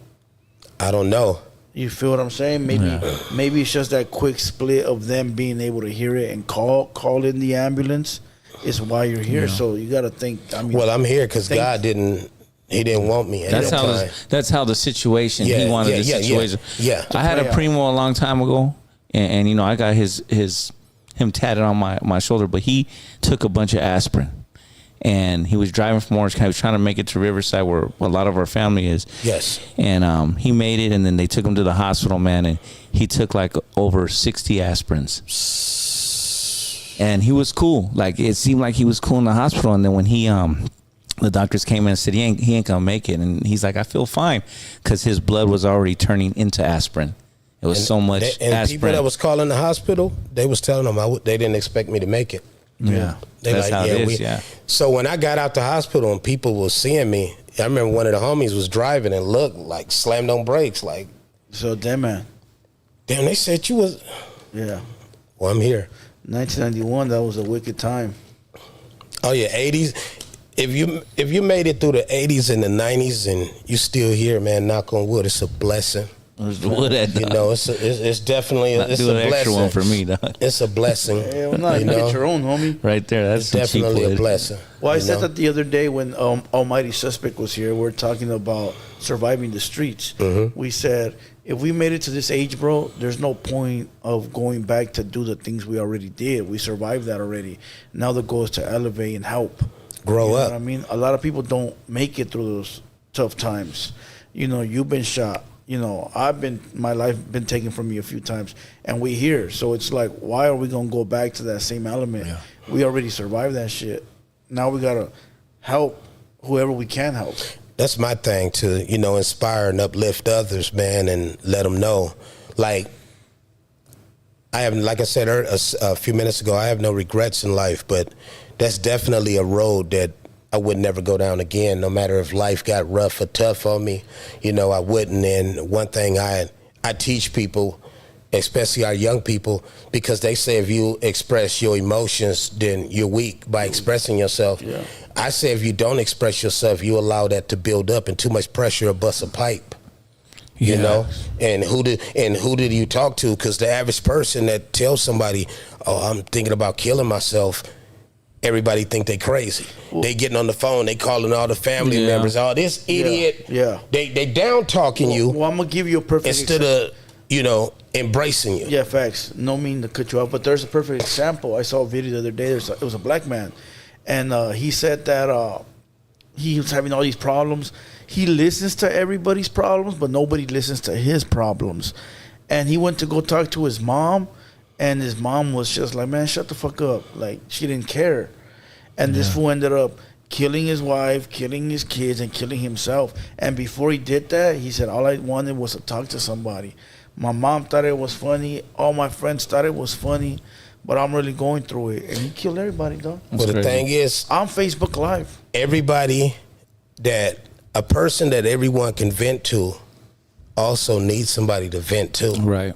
Yeah. You know? Especially when you, if the person's hearing all that crazy, conversations, man. Sometimes I hear them all the time. You get engulfed, and you do need a vent out if you're that person that everybody hits up. I'm definitely not that person. I'll be honest. I am right here. I've had this number 17 years, and that's great, man. And this is something I always do, and I'm gonna do it here everywhere I go, interview or speak at. If anybody out there ever feel like you don't have anybody to talk to, or you don't want to express yourself to your family because you don't want nobody to look at you crazy or anything, my personal number that I've been had for 17 years that I walk around with every single day, my number is 310-938-9376. Call me anytime. You're never bugging me. You're never a burden to me. It's all about life, man. Every day above ground is a blessing. And if somebody I get phone calls all the time. That's cool. All the time. Yeah, we appreciate that. That's good. Those are good things, man. That's rare. That's rare within the gang culture. That's rare. So that's great. Man, now that you said that, it clicked in. You know what? I'm gonna have to give this kid your number because I'm a good person, but I'm not that guy, and I see him all the time and in the gym, and he's always telling me that he's depressed. The other day I was talking to him and I was trying to just put good thoughts in his head. Yes. Because he said, hey, I'm fearless, and that's what makes me dangerous because I could just kill myself. And I told him, hey, it's okay to be fearless. We need that. Fearless is good if you don't use it in a way where you're harming. I was trying my hardest, but I'm not good with that. But see, that's good that you're talking to him because he's reaching out. And he got somebody that he can talk to. Yeah. Because it's like when you're going through something and you're going through depression, who do you talk to? Who's going to understand you? Who can relate to what you're saying and not going to look down on the person? And that's another reason why, I went back to school to get my master's in psychology because I really do this from the heart, not a pat on the back or none of that. This is something I do, and I want to get that paper behind me so I can have that office, have that therapist office, and really have people, even at the college, they want me to turn in a resume to be a peer specialist for the kids, for the youth at the college. Yeah. Because I see how people act at college. Like, you can kind of look at a person and tell that they're going through something. Yeah, for Mood swings. You can tell a person can be one way and the way they are, change up, and you be like, wait a minute, they're not their self. Yeah, for sure. Well, like I noticed this dude, he goes, he does different things at the sink. He sits down on the ledge, then he'll start nobody else is doing that. So I kind of one day I just say, hey, what's up, man? What's your name? And then from there, he was telling me this, and see, he could talk to you. The 3 a.m. call from Opine and needing to vent. Yeah. So I'm not the best for that, but I have a good heart. So I see a lot of dudes in the act hard. They just shine them off. I don't do that because I think that's fake. And that's good. And I might not have all the answers, but at least I know the signs, and I could just be try to put the best ideas in his mind. Because at that point, I feel like someone like that needs those ideas to be good and not bad. I was in Burbank one day at the 7-Eleven. I was getting ready to go to my nephew AD's studio. Saluting face emoji. I was getting ready to go to the studio, and I got out at the 7-Eleven, and I seen a gentleman out there, man, Caucasian dude standing outside and shit, appear to be homeless, and I'm like, hey, how you doing, man? Hope your day is going well. And he just looked at me kind of stunned that I even said something and acknowledged him. And, went in, got my little stuff, came back out. He was like, excuse me, can I ask you something? I was like, yeah, for sure. Ask me whatever you want. He said, why did you speak to me? First, I thought he was, some bull jive, but looked at it I speak to everybody. That's what's missing in this world. That interaction. You can speak to people, and people will look the other way. Yeah. Don't talk to me. He was like, I'm really glad you did that, because you know how I was feeling? I was like, well, how you was feeling? I said, man, I was thinking about killing myself. And you speaking to me, man, really changed the thought It's because a lot of people are lonely out there, and they just need that interaction, bro, of just feeling like they're part of something. You know, whether it's part of the world or part of society. You know what I mean? Just imagine, bro, you're out there homeless and you got nobody to talk to at all, bro. Shit, it gets crazy being at work sometimes with nobody to talk to. You know what I mean? Now imagine those people that are actually going through it. Yeah, it's tough. There's a lot of people going through it, especially young people, man, you know, by being cyberbullied, you know, online, man. We got kids 8 years old, 9 years old, haven't even experienced a smidget of life that's committing suicide. The youngest I've seen was 7 years old, committed suicide. Shoot, we got him in the chat. Yeah. For sure. I gotta take a little break. I'm gonna swap out this fool with me real quick. Okay. I gotta use the bathroom. All right. Jump in for me real quick.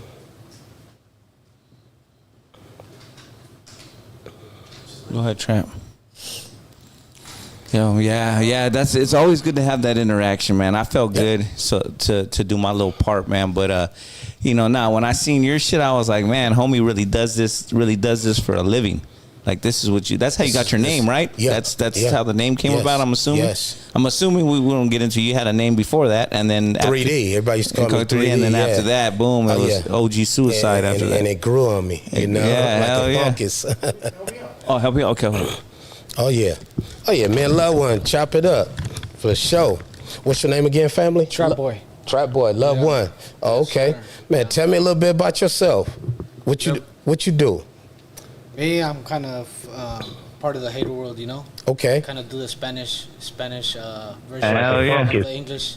Okay. So I'm kind of just doing the kind of news, you know, what's going on. That's here cool. And there. So I keep it up with that. So that's kind of like what I'm doing most of my day. Oh, okay. Yeah, because I seen you on the live chat earlier. Yeah, I know a lot of people here. You had good vibes. Up, you know, some people give me good advice as well. Some people talk to me negatives. You know, it's all good with me, but still I'm here, you know, so at least I get support from them as well, you know. Oh, okay, but you don't let the negative people bother you though, right? Oh, no. I mean, sometimes little things do, but it do? Yeah, but it don't really bother me that much unless it's like something real, like, you know, heavy. Say something like vulgar. Yeah, something vulgar where it's like make me feel some type of way. Then I would take the time to actually think about it, and now it's gonna get me in a state of mind of giving energy to it, huh? And don't give energy like to negativity for nothing in the world. Yeah, I mean, I know. I try not to, but I hold myself as much as I can. Not yeah. It's only so like much. That. Yeah, because you know how it is. People just it's hard to interact with people that just bring us so much negativity into you, and you never know. Somebody might be going through some bad days. Yes. You know, and for real, stuff can happen in that day too. You know, like. Okay. So. How was life for you, like, growing up as a kid? How was life? It was terrible, man. It was? Yeah. I mean, most of my time I grew up being locked up, you know? Okay. Locked up since an early age, juvenile hall. I fell into addiction at a very young age as well. Okay. You know, and just chaos, bro. I went to prison for a couple years, too. Okay. A federal prison, and, I mean, now I'm just trying to get myself better, you know, just trying to stay away from all that I used to. That environment. That past for me is no more, you know. Sometimes you just gotta switch things up and move on forward from that because you learn. Past never brings you anything good. Yes, you're right about that. You know what you I mean? had your mom and your dad growing up? Yeah, I had my mom and my dad when I was young. But after a couple years, when I was maybe in my teenage years, I lost my father to cancer. Oh, my condolences. Yeah. My condolences, loved one. WTF. I logged off for 30 seconds, log back, and Trap Boy is on. Yes. Oh, yeah. Yeah, I lost my father when I was at a young age. Okay. He wasn't really my biological father. But he took care of you. He took care of me when I was young. That's what's up. So I would consider him as my father because. And you acknowledge him. Yeah. That's cool. Even to this day, like, you know, I still hold thoughts on you know, I think about him a lot, you know? Even when I'm not out there because, you know, I can't go to Mexico for certain reasons where I live at because you know how it is. You got your reasons. Hot, you know what I mean? But like I still consider those days of just going and, you know, at least show my respects to being there with the family and kind of, you know. Oh, okay. You got brothers and sisters? I got my sister. It's just me and my sister. Oh, okay. Yeah, okay. so You the oldest? No, I'm the youngest. Oh, you're the youngest. Yeah. Okay. Yeah.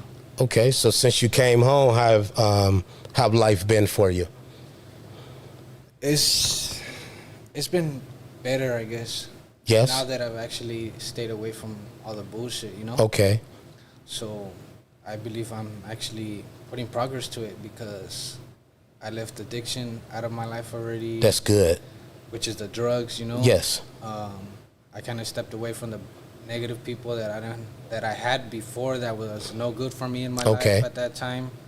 My family's still around, so I kind of, you know, I talk to them mostly every day. They call me up and, you know, that's good. Share their love to me and tell me that I'm doing good, you know. And as long as I'm working through getting my life together and working things out, and there's no reason for them to worry about me of what I'm doing or where I'm at, you know. You're making better decisions now. Yeah, it's the choices now that I think of, you know, because back then I had no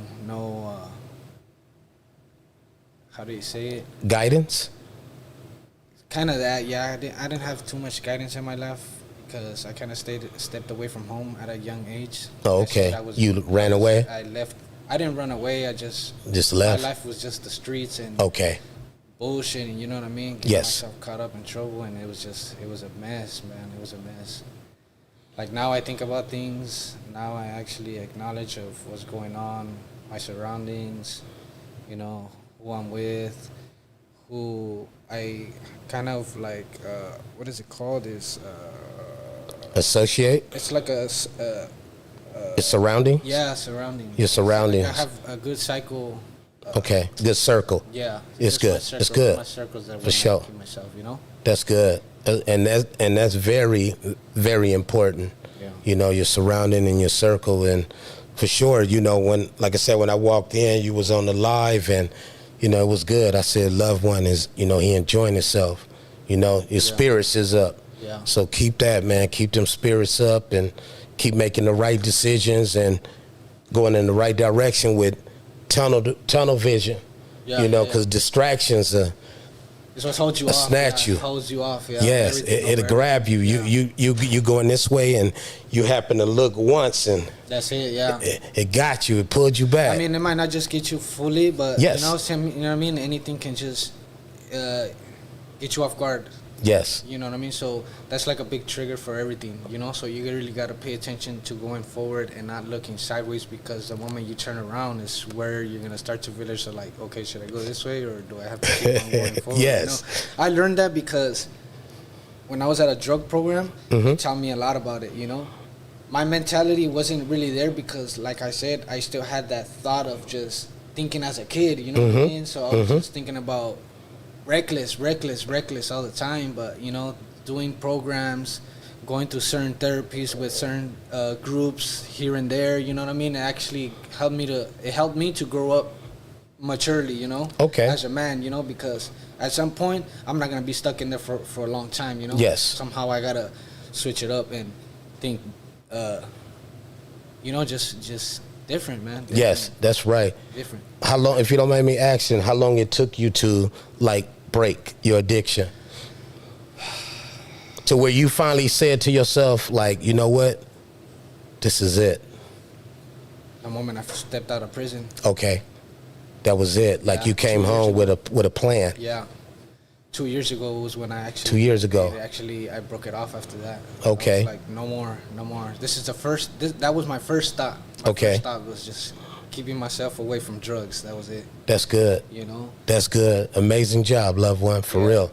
Amazing job. Keep up the good work. For real. Keep up the good work. Yeah, I appreciate that, man. No problem. When life is one day at a time.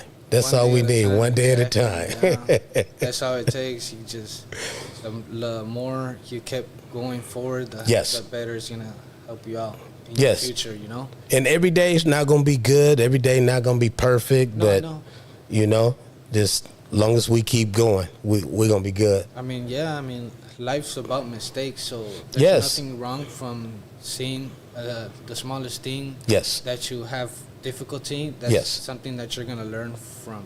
Mm-hmm. That will help you out. So I don't see nothing as mistakes happening on a day-to-day basis. We all make mistakes. We're all humans. We're not perfect. We're not Yes. God, you know what I mean? So Yes. what can we say? What can we say? What can we say, man? There's nothing wrong with none of that. That's right, At loved the end one. of the day, we're men. We're all people. We all get to see what goes on from here. We just gotta keep on pushing forward and keep walking that narrow road. You know, Straight out. that narrow road is what's gonna help us. One foot in front of the other. Yeah, man. That's it. Guidance is what we need in our lives nowadays. That's right, loved one. Yeah. For real. That's right, family. For real. Good job, man. Good job. Happy for you. Yeah. Proud of you. You know, changing your life for the better is very important. Yeah. Good job at that, for real. 2 years, man. 2 years. 2 years. I've been out 2 years. I've been clean for 2 years. Man, I applaud you, family, for real. I applaud you for that. Sure. 2 years, that's good. Now you can inspire and motivate others because you live in proof. You have a testimony. Right. And they will listen to you because you're not just telling them something you heard, you're telling them something you lived. Yeah.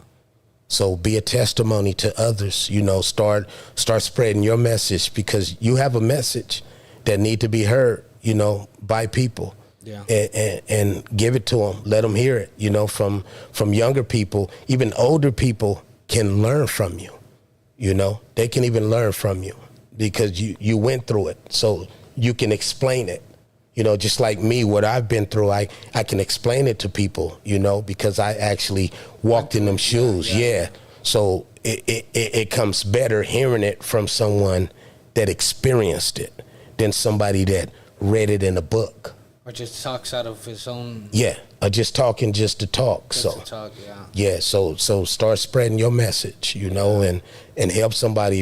If you can just inspire one person to kick their addiction, mission accomplished. Because we can't save the world. Right. But if we can save one person at a time and it helped change them and how they think, you did an amazing job. Right. That's real. That's even to the kids too. I remember when I was, I went to a home. Mm-hmm. I was there for a whole year. I did a whole year. Well, I'm like not a group I'm not home? gonna lie. Yeah, it was like a group home. I'm not gonna lie. I was only there for 6 months. You AWOL. And I AWOL and I did 5 more on top.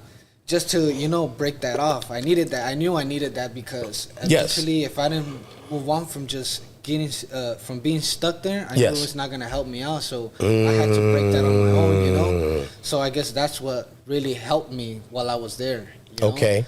So when I was there, I went to this convention center where there was nothing from the, like a fair for the kids, where it was say no to drugs type shit. You know? Okay. So I was the one that had to talk for the kids, telling them about the drug addiction, the causes and the effects from that, you know, what could lead you from that as well, you know, just different opinions, different types of stuff that expressing your feelings. Yeah.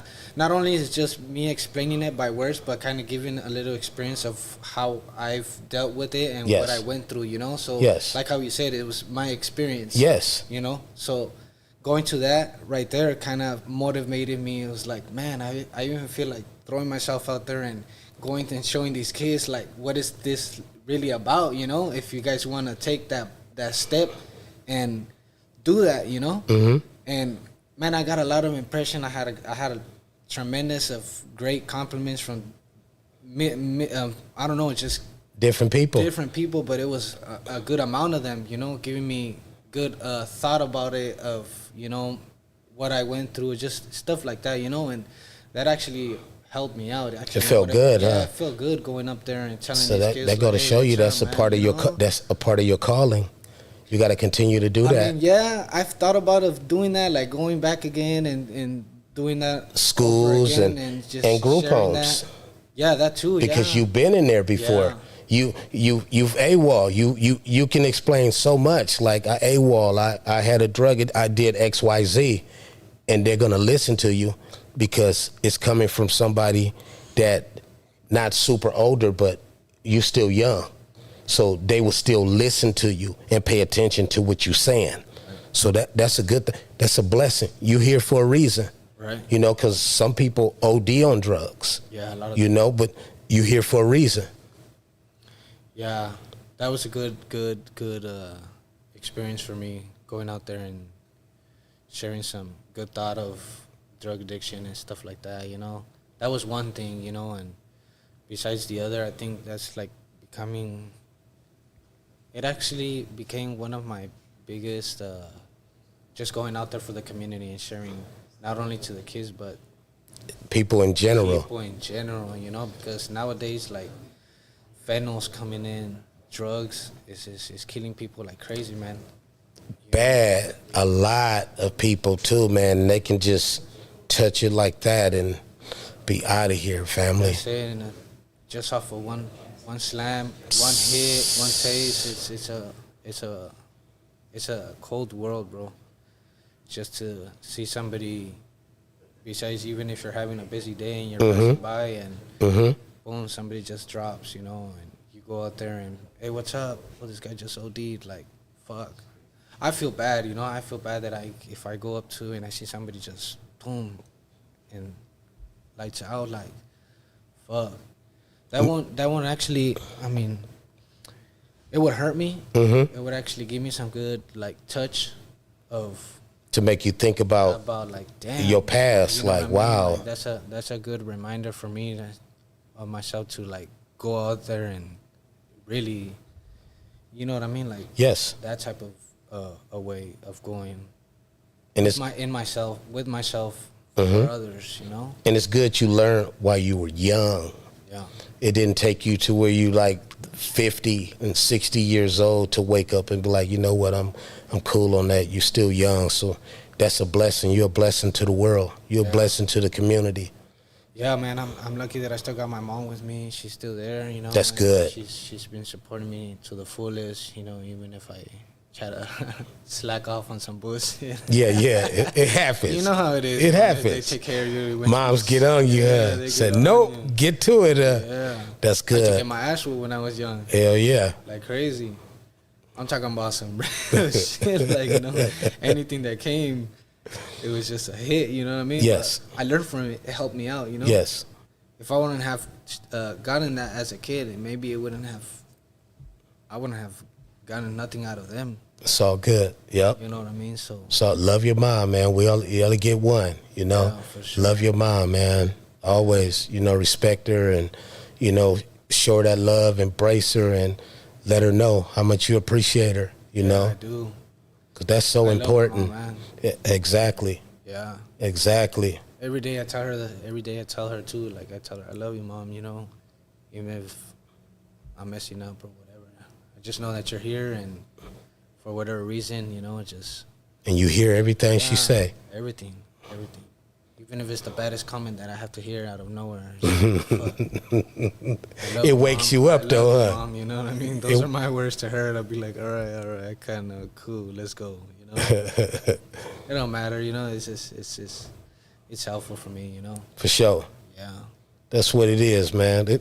I enjoyed this conversation with you, loved one. Yeah, for real. Appreciate that, man. For real. Yeah. Mandatory. Thank you. Yeah. Mandatory. Yeah, for sure. Part of the Hater World Espanol. I don't know. Have you ever heard of that? No, that's your show? No. I have a page where I'm gonna check it out. Yeah, where I go through it. I'm gonna check it out. Mandatory. It's That's all mandatory. all in Spanish, just, you know. So check it out, man. Keep being amazing. Yeah, for sure. That's what you do. Keep being amazing. For real. Keep being amazing, loved one. All right, thank you. Yep.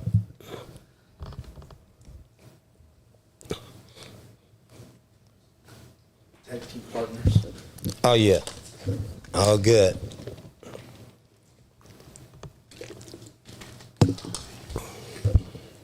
All right, where were we, Pino? Do you remember? Yeah, we're just getting into the juicy stuff. We did the whole life story. Now let's jump into OG Suicide. Now that's what they got you. You got the vibe going off. When did you start getting into? We didn't talk about it. Did we talk about your rap career? No. No, we're gonna Rap get to career. that. I think we get to. You had a rap Yeah. career in the 90s. Yeah, yeah. Yeah, in the 90s. We'll okay. get to yeah. that. Oh, Yeah, yeah. we're gonna get to that right now. Let's talk about that right now. All right. Oh, yeah. So you started doing music in what year? In 87, 87. started doing music. Before you shot yourself. Yeah, way before. Yeah, 87. Me and my bro, man, Gangster, he eventually became a part of the group, the Comrades. Okay. But me and Gangster, we used to all go to the studio, man, with, Mixmaster Spade, rest in peace. That was one of the first persons that put me in the studio in 87. Okay. And after the incident, what happened with me, my boy Lee in Compton, I wanted to get into music because I never played sports. So music became my sports. So Okay. I used to tell Lee, that's back when we used to record on a 4-track.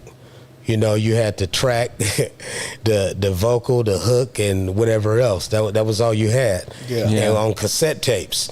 So Leon Haywood, the great Leon Haywood, man, he became my godfather. But Dre used his beat for G-Thang. He was an R&B singer, classic, old school cat, man. Foxy Brown used this record for Bad Mama Jama.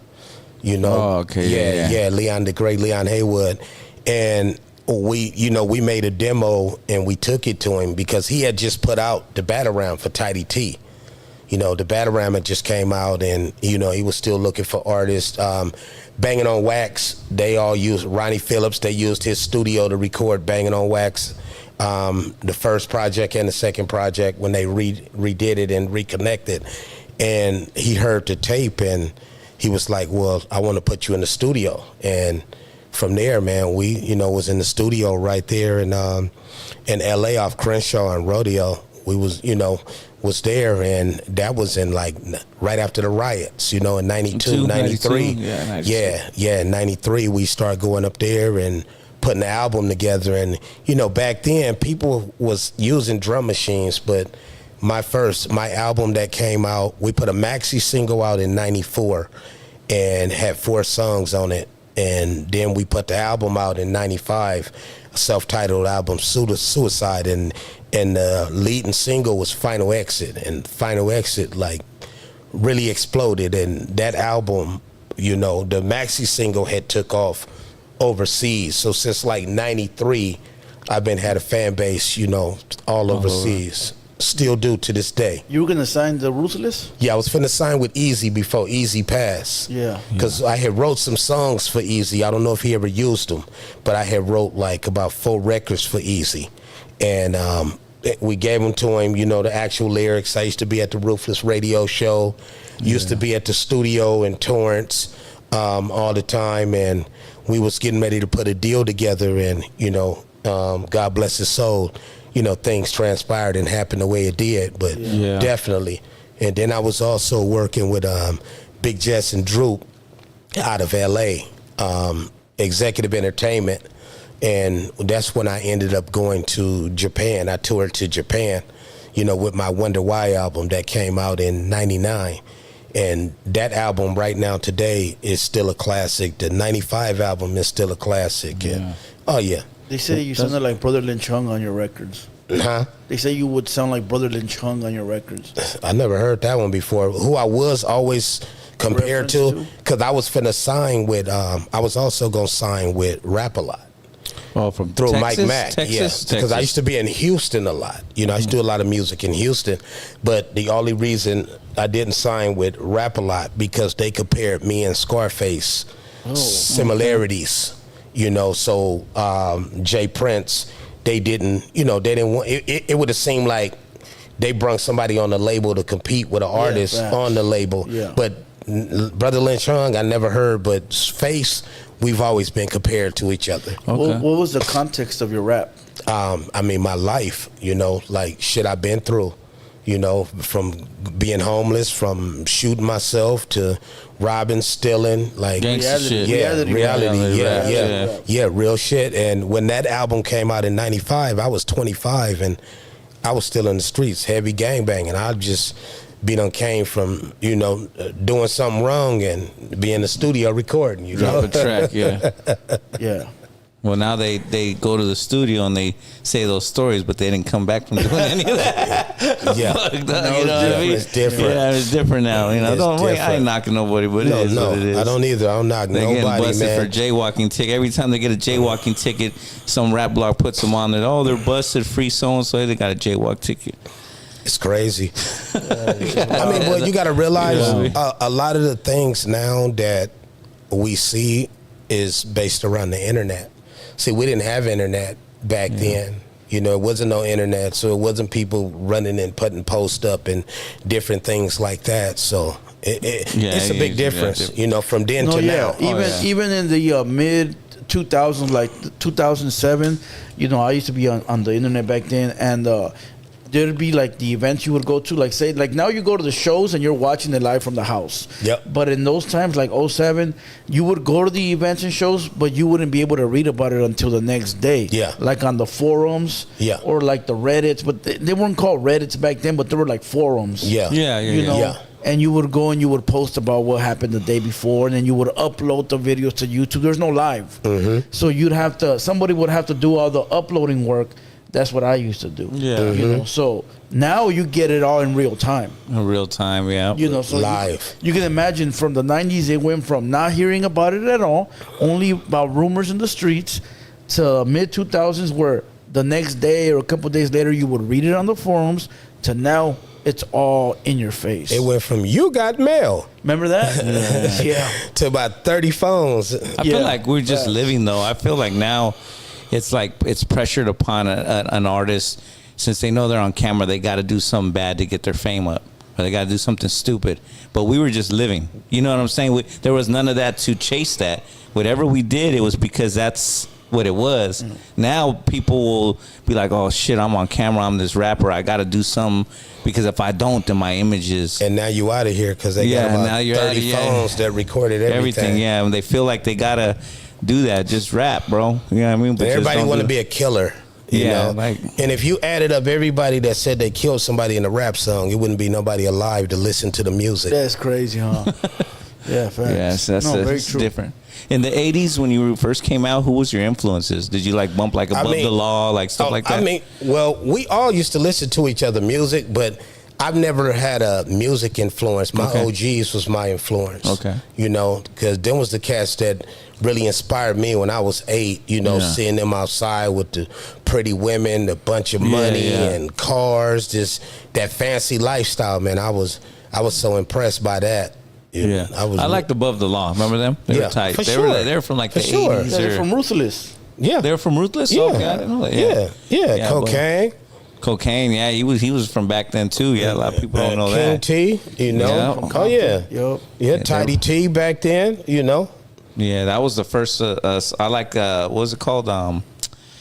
The California one, California by Above the Law. Yeah, that shit's tight. Yeah. Oh yeah, it's like a slow beat. Didn't have a bass, you know. They didn't have like the big drums, but it was dope. Those classic. Did you ever try to tap in with Death Row at that time? No, I've done a bunch of shows with Death Row though.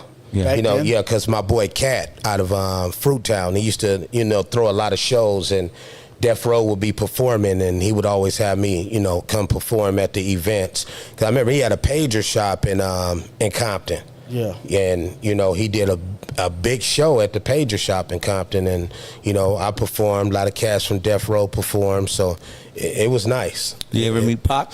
Yeah. Yeah? Yeah. My homie, man, rest in peace, Big C. Toss It Up. You know the dude play Biggie? Oh, yeah. He from my neighborhood. That's my bro, shit. Big C, rest in peace. In the music video. Yeah, he played Biggie in the video. Yeah, that's Big Bro right there. That's Big C. Damn, so you met Pac. What was that like? Like, was he already big? Yeah. He was already like big time. Yeah. I mean, to me, it's just I don't look at nobody as far as like in a groupie way. I just look at it like that's another man. This somebody, you know, he made it. He made it out. He accomplished his goals. He achieved his goals, what he wanted out of life. And that's a statement. Hell yeah, it is. Yeah, he was big time. I mean, oh yeah, for sure. It's crazy to think that what it would be like if he was still around to this day. You know, music would be different. I think so too. He definitely be dissing a lot of people for sure. You think so? Still Oh, at for this sure. age? Pac could still be dissing, man. Yeah, I think he would have owned a record label and got artists that really could spit like that. You know, like not do the whole camera thing, but guys that could spit. Mm-hmm. He'd probably have them dissing. Like, you know, he get the best dudes because he would know what it was like to get the right rappers in the same group, like they did with the Dog Pound, like Eazy-E did with all his people. Like, those were like a conglomerate record labels. But you remember he had a group, Edie. You know, he had a group, Big Sight. Yeah, Big Psych was hard. Thug Life, right? Thug Life, yeah. But things were different back then. They weren't just signing you or working with you because of, you know, it was talent. Yeah, it was talent. Yeah, not now viral moments. It's numbers. Yeah. It's a numbers game now. And I ain't mad at it being a numbers game. You know, things change, man. It's a different time. You know, just like cats that make music, man, I don't knock nobody that make music because it may not be for me, but they got a fan base. Yeah, you somewhere know? down the yes, line. Yeah. Everybody got a fan base for whatever genre of music they make. Whether, you know, like cats be like, oh man, I don't mess with the mumble rappers, but man, they got a fan base. They got people that listen to them. Yeah. You know, this demographic got people that everybody got their own demographic. You just stay in your lane.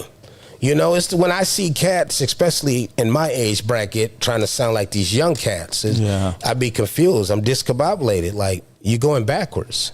Yeah, you got to stay with How you 50 trying to sound like you 13 or 15? Could you do it? What? The mumble rap? No, I'm not, I mean, that's not me. Yeah. I would be trying to mimic something that I'm not. Yeah. Yeah. You know, definitely I couldn't It'd do be it. fake. I wouldn't even try it. Yeah, it'd be fake. That's crazy, though, to try to People do mumble it, rap. No, but people do it. But you got to realize this. They're inspired. Yeah. Yeah. They get inspired. Every genre of music inspires somebody. Or they're chasing clout. Some people chase clout and some people be inspired.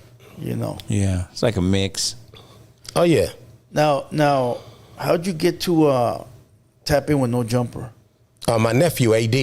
Yeah. Yeah, my nephew, AD. You know, AD was over there, and, you know, I used to always go over there.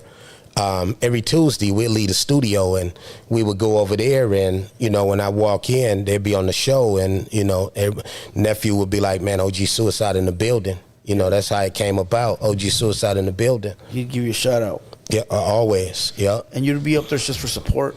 Yeah, for sure. I was up there for, going to support nephew for about 2 years before Adam asked me to do an interview. He was like, man, I know it's a story there, and I've heard so much about you. You know, I would like to, you know, do an interview on you.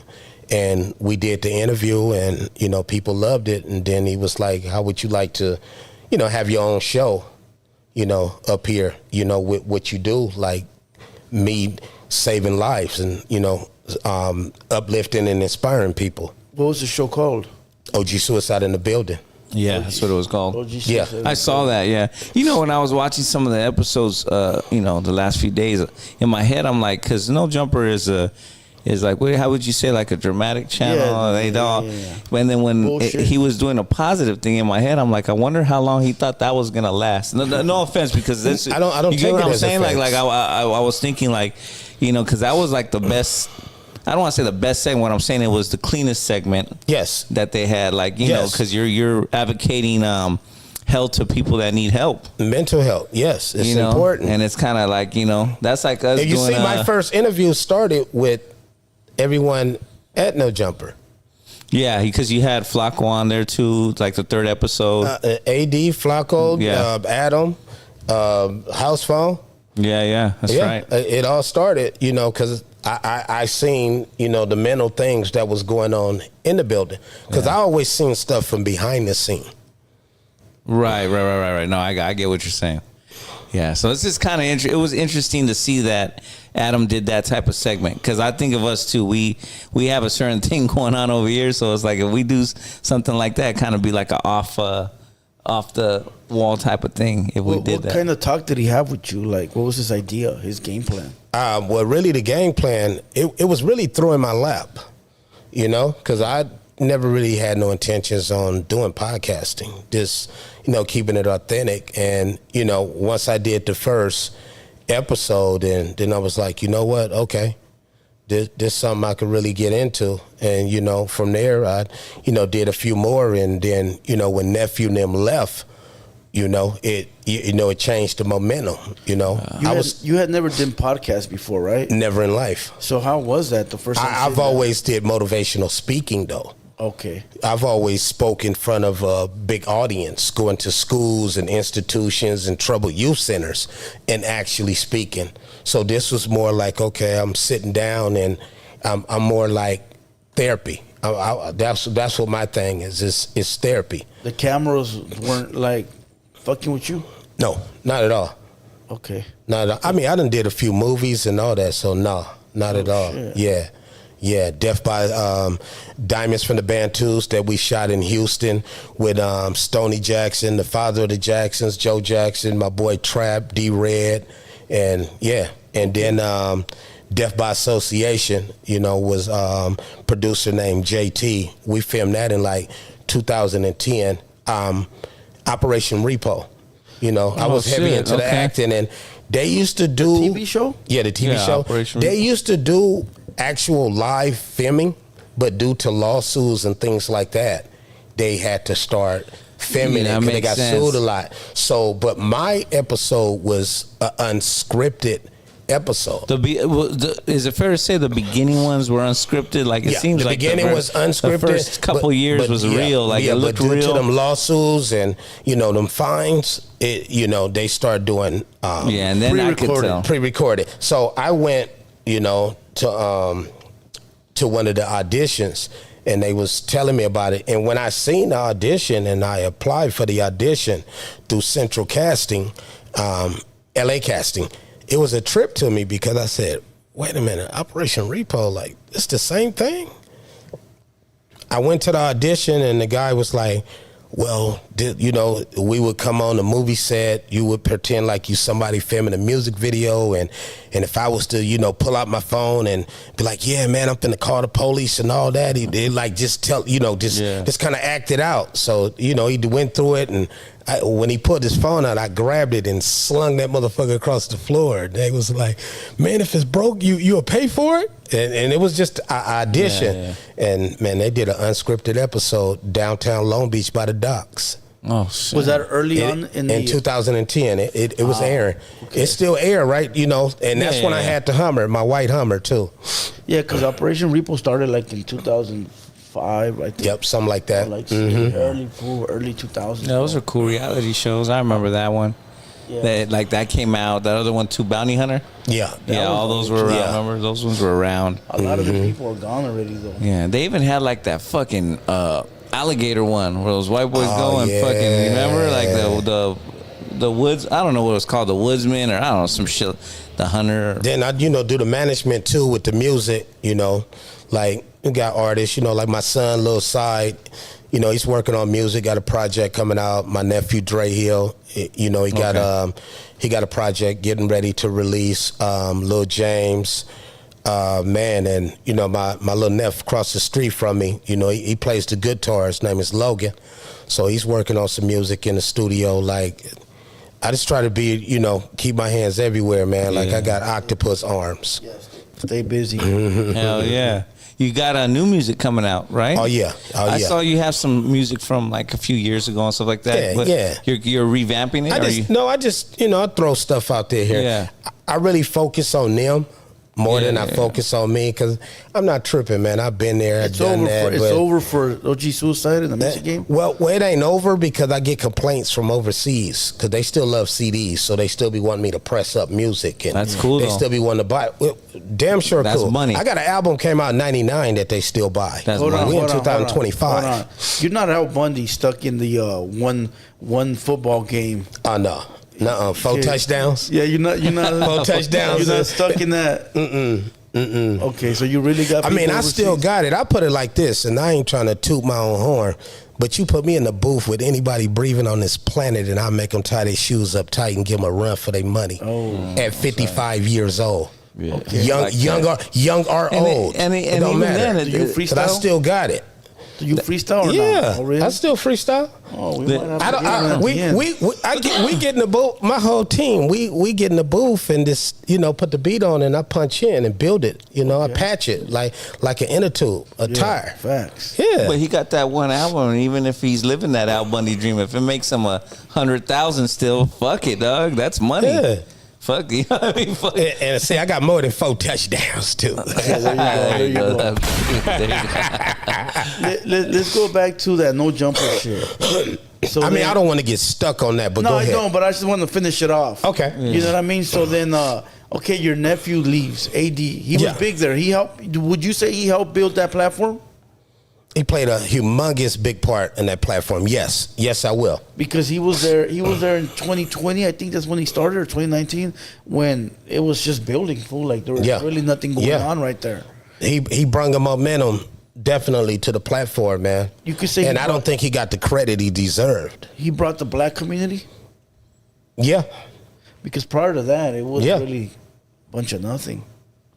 You know, What was the? Do you know the actual numbers before AD got there? it was nothing. It was dead. It was a dead platform. Oh, it was that platform. Yeah, he was just interviewing like random rappers here and there. Oh, okay. You know what I mean? I don't know the history on no AD jumper. brought like the,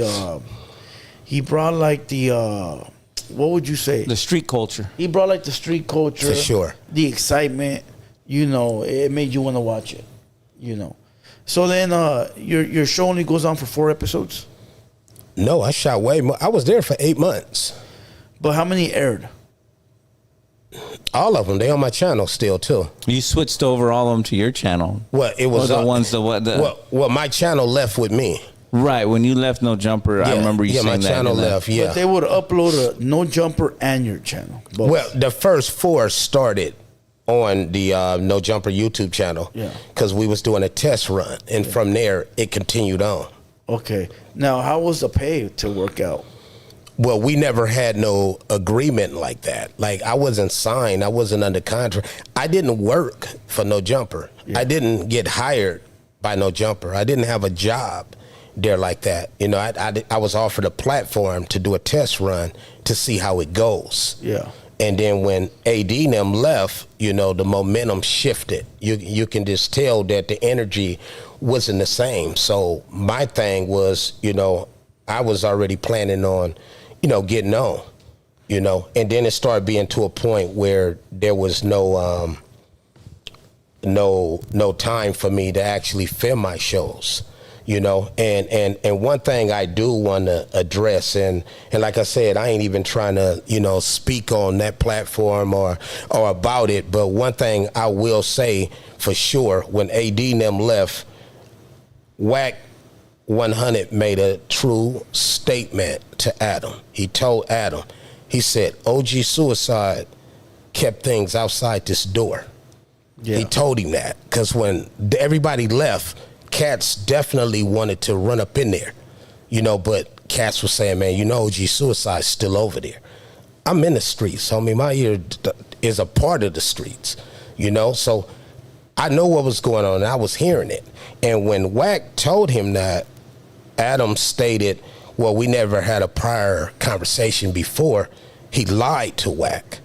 Because when all of that shit was going on and people was talking in the streets, I went in the office and I told Adam, I said, hey, the streets are saying XYZ, homie, but I got you. I really thought dude had my back. Yeah. So I got you.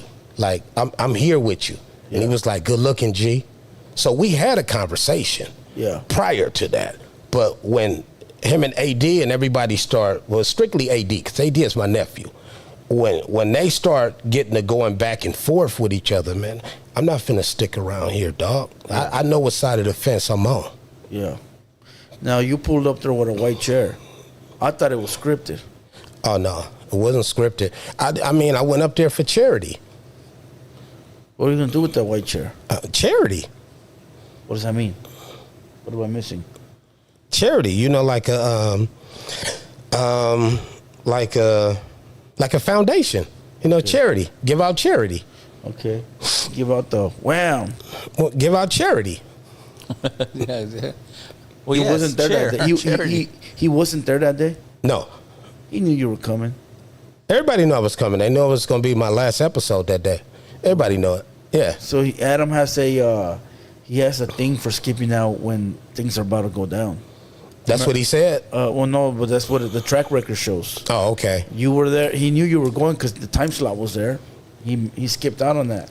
American Cholo was going to pulled up.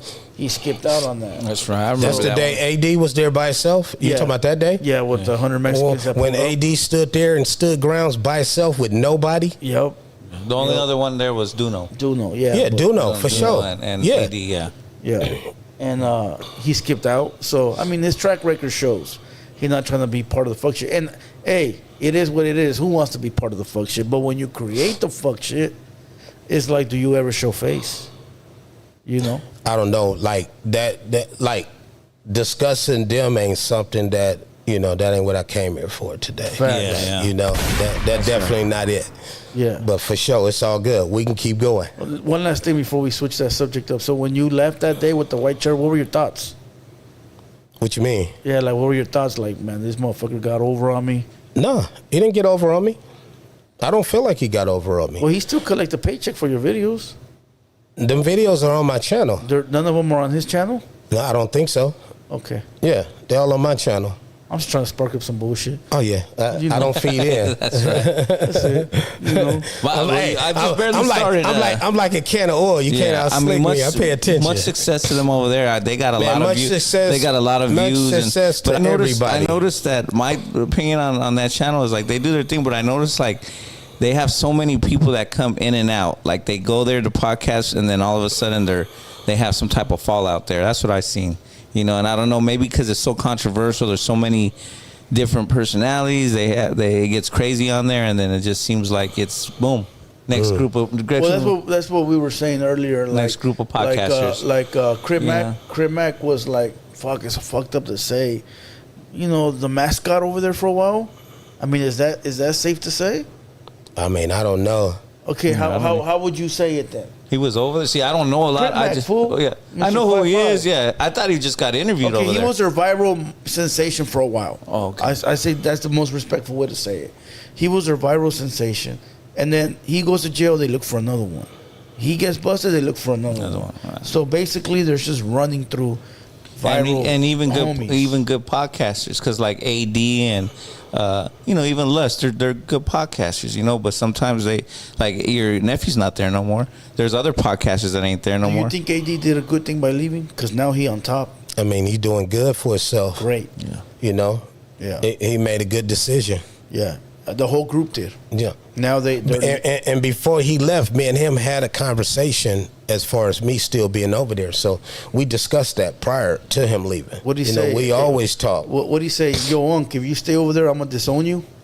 He would never tell me nothing like that, because I would never violate my nephew, and my nephew would never violate me. He know what it is. At that particular time, it was business, not personal. Yeah, that's what I'm saying. Business. And when a person starts speaking on family, then like. It goes to the next round. Yeah. Now, AD a cool motherfucker, dog. Listen, when I started doing this shit, he tapped in right away, and he said, whatever, if I ever need his help, be right there. So all I can do is salute. And OG Moses, because he linked that up.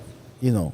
OG Moses. Of course. So salute to OG Moses, salute to AD. And hey, listen, they're like number one in the hip hop space right now. Oh yeah, on the West Coast, they automatically number one. They surpassed No Jumper. Maybe I think they have, but between all their platforms, they're doing great. Yeah, salute them. All right, so we can move on from this No Jumper shit. What else? Cool. What do you got next going on? Because I see, I'm not in a bad way, but there's a little bit open space here. Like I was trying to see the most recent stuff, but it's like a year or 9 months ago. Or is your channel still going? Yeah. Well, right now I'm in process of location. Okay. I'm in process of a location. I got all the equipment just, ready to go, and I'm gonna get the, the right location and set everything up the right way for sure. Oh yeah. For sure. That's mental health is important. Yeah. So and then, like I said, I went to school, and I took a break, and I feel like things happen for a reason, and everything that happened for a reason, and it gave me a chance to really step back and figure out things, because podcast was new to me. You know, it was through in my lap. You know, and I tried it and was like, okay, I could do this. Yeah, and you is it gonna be called the same show? OG Suicide in the building. OG Suicide, but in a new building. Son, where'd you That's find right, this? So we can expect that coming up soon then. Yeah, so you've been rebuilding for the last year, just kind of getting it together. Yeah, going to school. I think it's going to do good. I think the channel's going to do good. I think that's a missing part in it's the gonna game. Be good. Like y'all gonna get an invite for sure to the first episode. For Are sure. you just going to interview like for that, or are you going to do other stuff? I'm gonna do a lot of different things. Food show. You know, people actually cooking on the show. Like, I don't want to give it all away. Okay, yeah. I got some. I'm getting ready to sports change people, the game. Different interviews, yeah, for sure. Everybody, I'm finna change the whole. Because when you make a comeback, your comeback got to be bigger than before. Right. So what I got in store that I'm getting ready to do, everybody gonna be smiling like. That's what I'm talking about. Hell yeah. Oh, yeah, it's dope. Invite me to the food. Oh, yeah, mandatory. Invite me to the food one. Nah, I got to lose some weight, dog. Mandatory. Don't invite me to that one, fool. I'll hate you forever. And on a good note, too, Adam even shouted me out in one of his songs, man, saying he was rocking the OG Suicide shirt. Recently? Not too long ago. That song he put out, yeah. Oh, shit. Yeah, he shouted me out. Said he was rocking the OG Suicide careful. shirt. That's the devil trying to, like... I mean, I wouldn't go back over there, so it's not that. I can't be reeled in. I'm 55. I'm old school. How do you feel, though, of the people that get disrespected to the max there, get fired, and they come back? I mean, I can't speak for them. You wouldn't do it. I can't speak for them. You wouldn't do it. Am I over there? Facts. I can't speak for the next man, you know, how the next man feel or what they decide to do. Like, maybe there's a reason they do that, you know? To each his own. You don't know what be going through their head or the conversations that happen or their outside, life. behind the scene, or their life. Yeah. Yeah. Okay. Hey, yeah, you're right. To each their own. Yeah, for sure. For sure.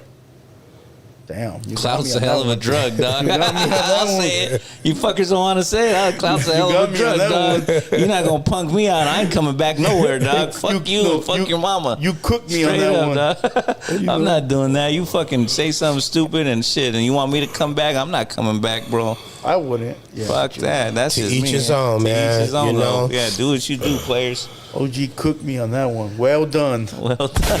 Yeah. He cooked, yeah. Hell yeah. And pun voice. Yeah, I'm cooking. Oh, there you go. Yeah, salute to Ace Boy Pun. That fool cool as fuck. Oh, yeah. Either homie. So what about y'all, man? Like, well, this is the time we take some phone calls. Oh, okay, let's do it. Want to take some phone calls? Hell yeah. Hey, it ain't my interview, homie. Hell yeah, take some. He said, what about y'all? You're not going to ask me about my dad, are you? Yeah. I'm going to shed a tear right now. It's all good. Let it out, loved one. That's right. You want to take some phone calls? Yeah, I'm going to take some phone calls. If there's any phone calls where they get real crazy, I don't worry about that. Trust me. We'll hang up if you want. Don't worry Just about let us know. No, don't hang up. Don't hang up. So everybody that's in the live chat, all right, the number is listed up above on the left side where Opina's at, right on top of him. There's a phone number right there, all right? Go ahead and call it, 213-770-7838. Do not call from a blocked number. Be respectful. And show some love. I used to take phone calls on my show. Yeah. Yeah.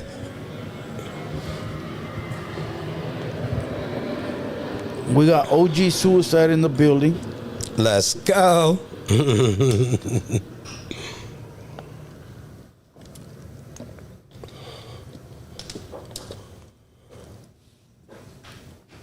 There we go. We are connected. No, you got somebody? No, we're connected now. Yeah, okay. At least we're connected. So go ahead and call in. I need the squad to call in. All the homies in the chat, go ahead and call in. Show some love.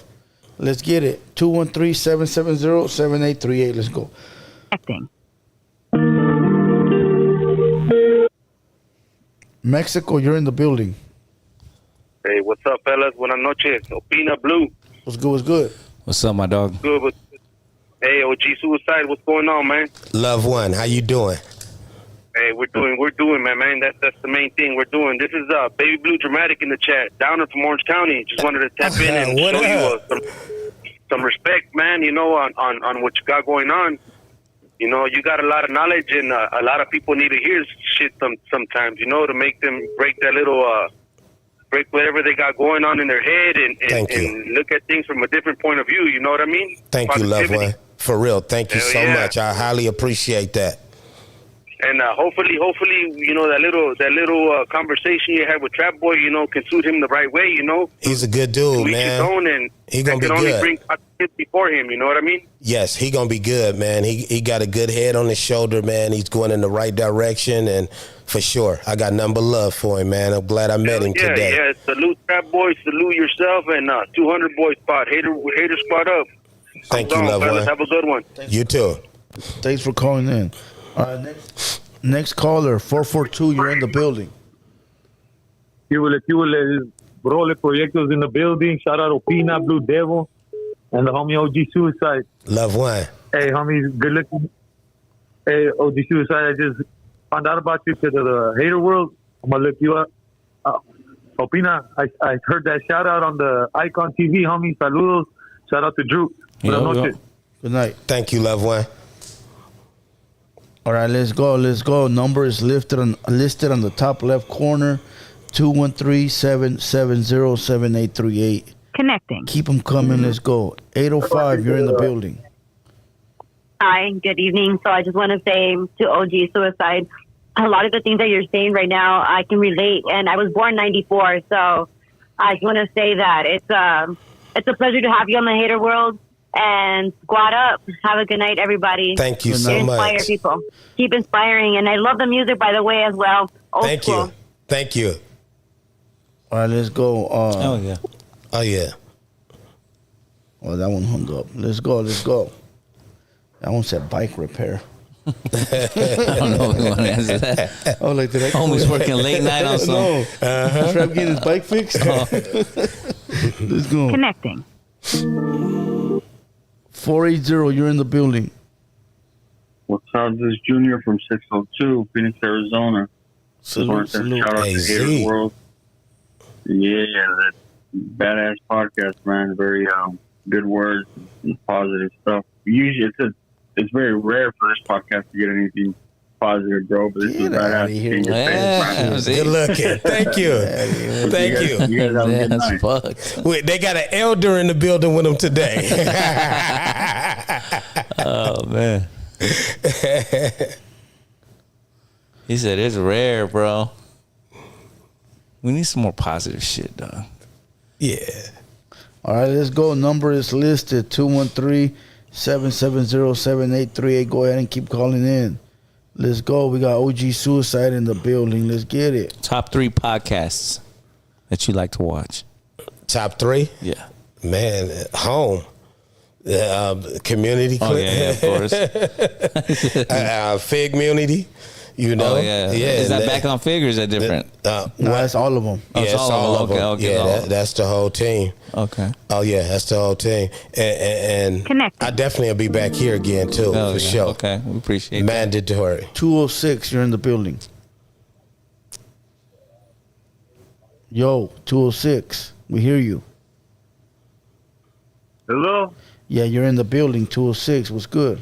Hey, I just want to say, bro, all you niggas are crash outs, bro. Yeah, all you niggas, bro. Well, I'm not black, so, you know, I'm a Mexican. No, wait, estás pendejo, wait. Yeah? Okay. I mean, bien pendejo. are you going to do something about it in real life so I could really be worried about it, or you can just talk? I would like to see some action. Oh, he hung up. I don't do the talking no more. But you know what's crazy? I used to address that. Yeah. But now it's not worth it. You going to do something in real life? Because I got shit to do, dog. But you know what's crazy is hearing his voice. You know how when you say you could spot people? He seems bothered. He's reaching out. He really wants to reach out. Ooh. You get what I'm saying? You're onto something, player. He wants to reach out and get help. And get help, dog. But don't know how. Help. Yeah, but don't know how. Think about it. He don't know me. He don't know you. He don't know him. Yeah. We've been having a great convo. Yeah. So where's that come from? We haven't had any negativity. Like, we're not talking about He got inner hurt, homie. different race this. We're not talking about any politics, right? Ain't nothing. He's hurt inside. Something. Yeah. He's dying slowly. It's all good. Pray for him. Yeah, like I felt like he was reaching out, dog. Like he wanted us to be like, "Hey, man, are you good?" I'm gonna pray he falls off a building. Fuck him. No, don't do that. Don't do that. It's great. Well, we do have a positive segment. It's called Seek Help. Have you seen that segment?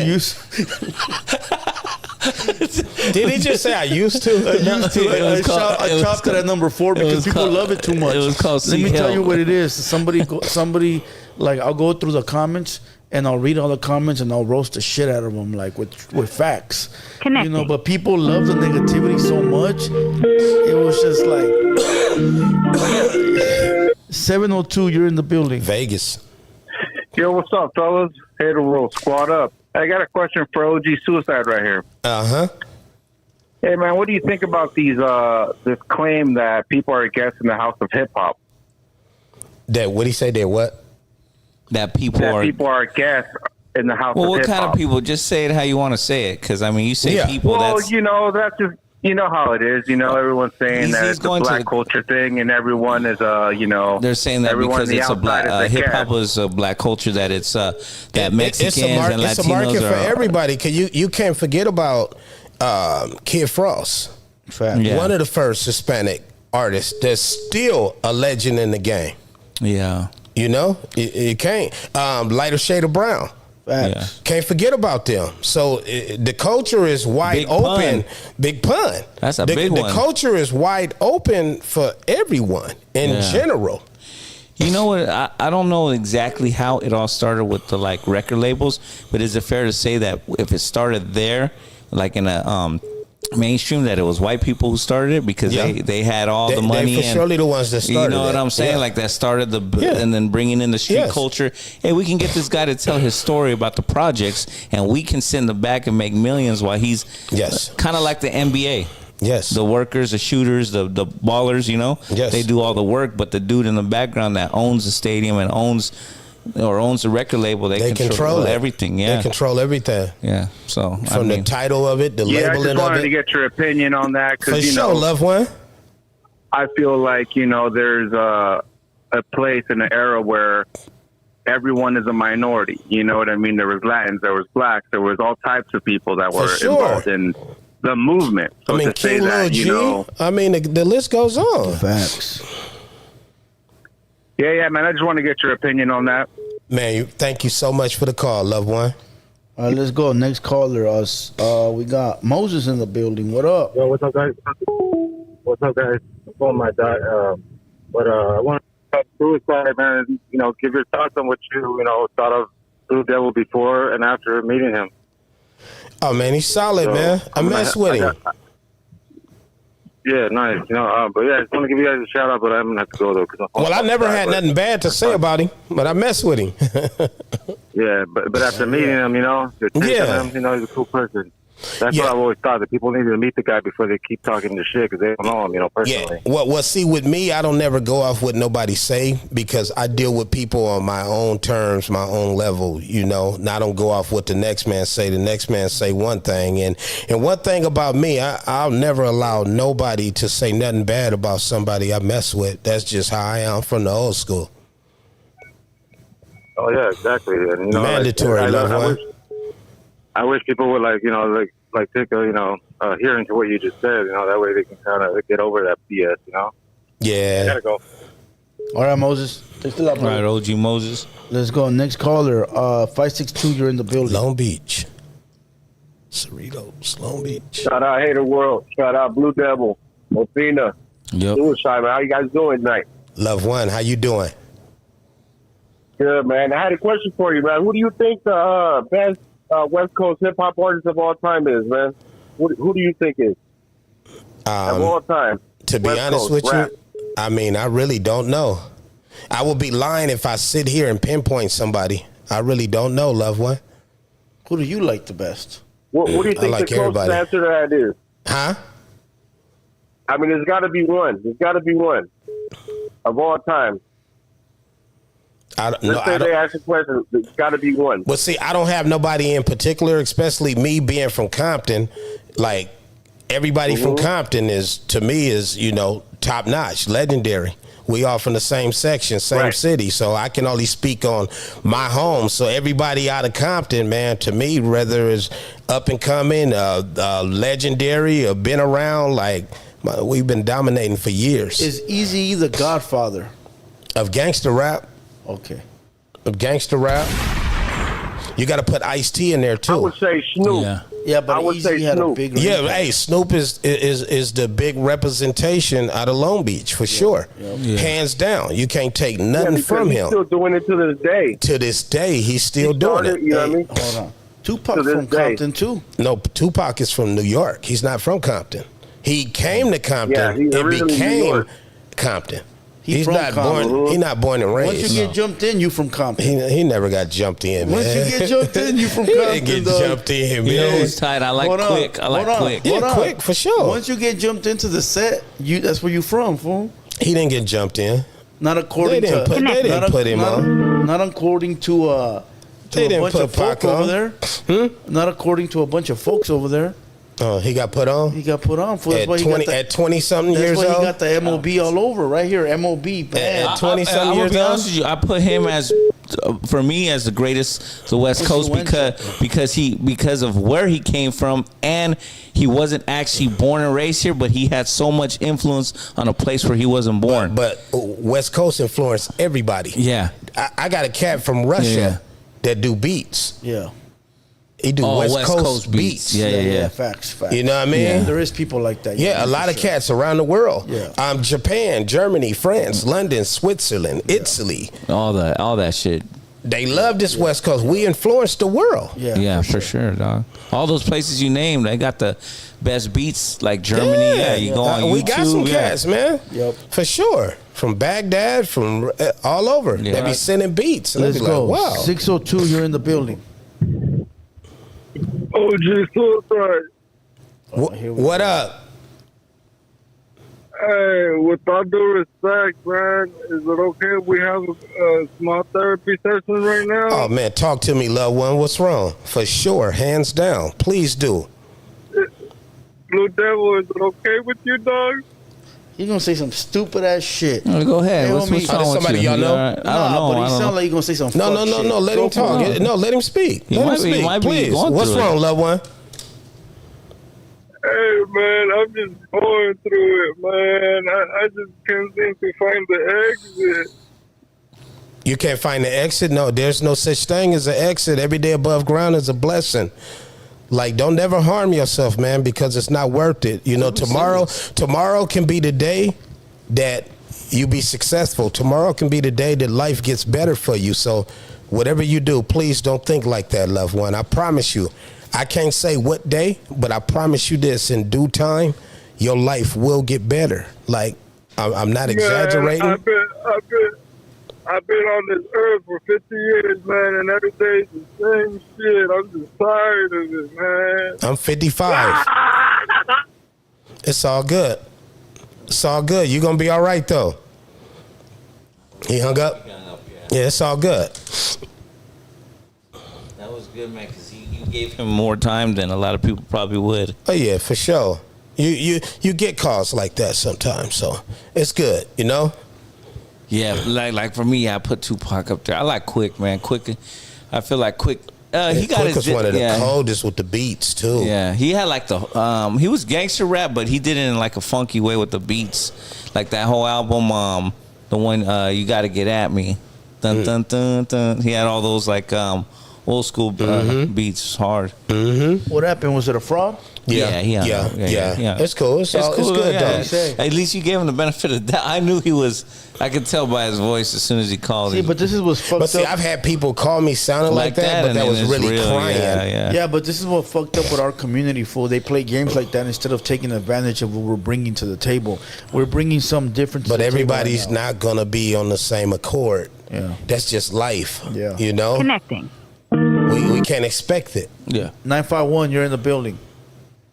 What up, OG Suicide? Loved one, what's good with you? Yo, I just wanted to say I also have a helpline where I help people, but mine's aimed specifically at tortas. The number is 999. Your nalgas are mine. Call me. Stupid. Yeah. Like the other It's a day, good we one. had some fool right here that was like a self-made millionaire, you know. And people were calling in pranking the guy, and I go, man, you should be calling in to like see how you can get in on this money. yeah. Hit him up on how to start a business, how to like turn 5,000 into 500,000.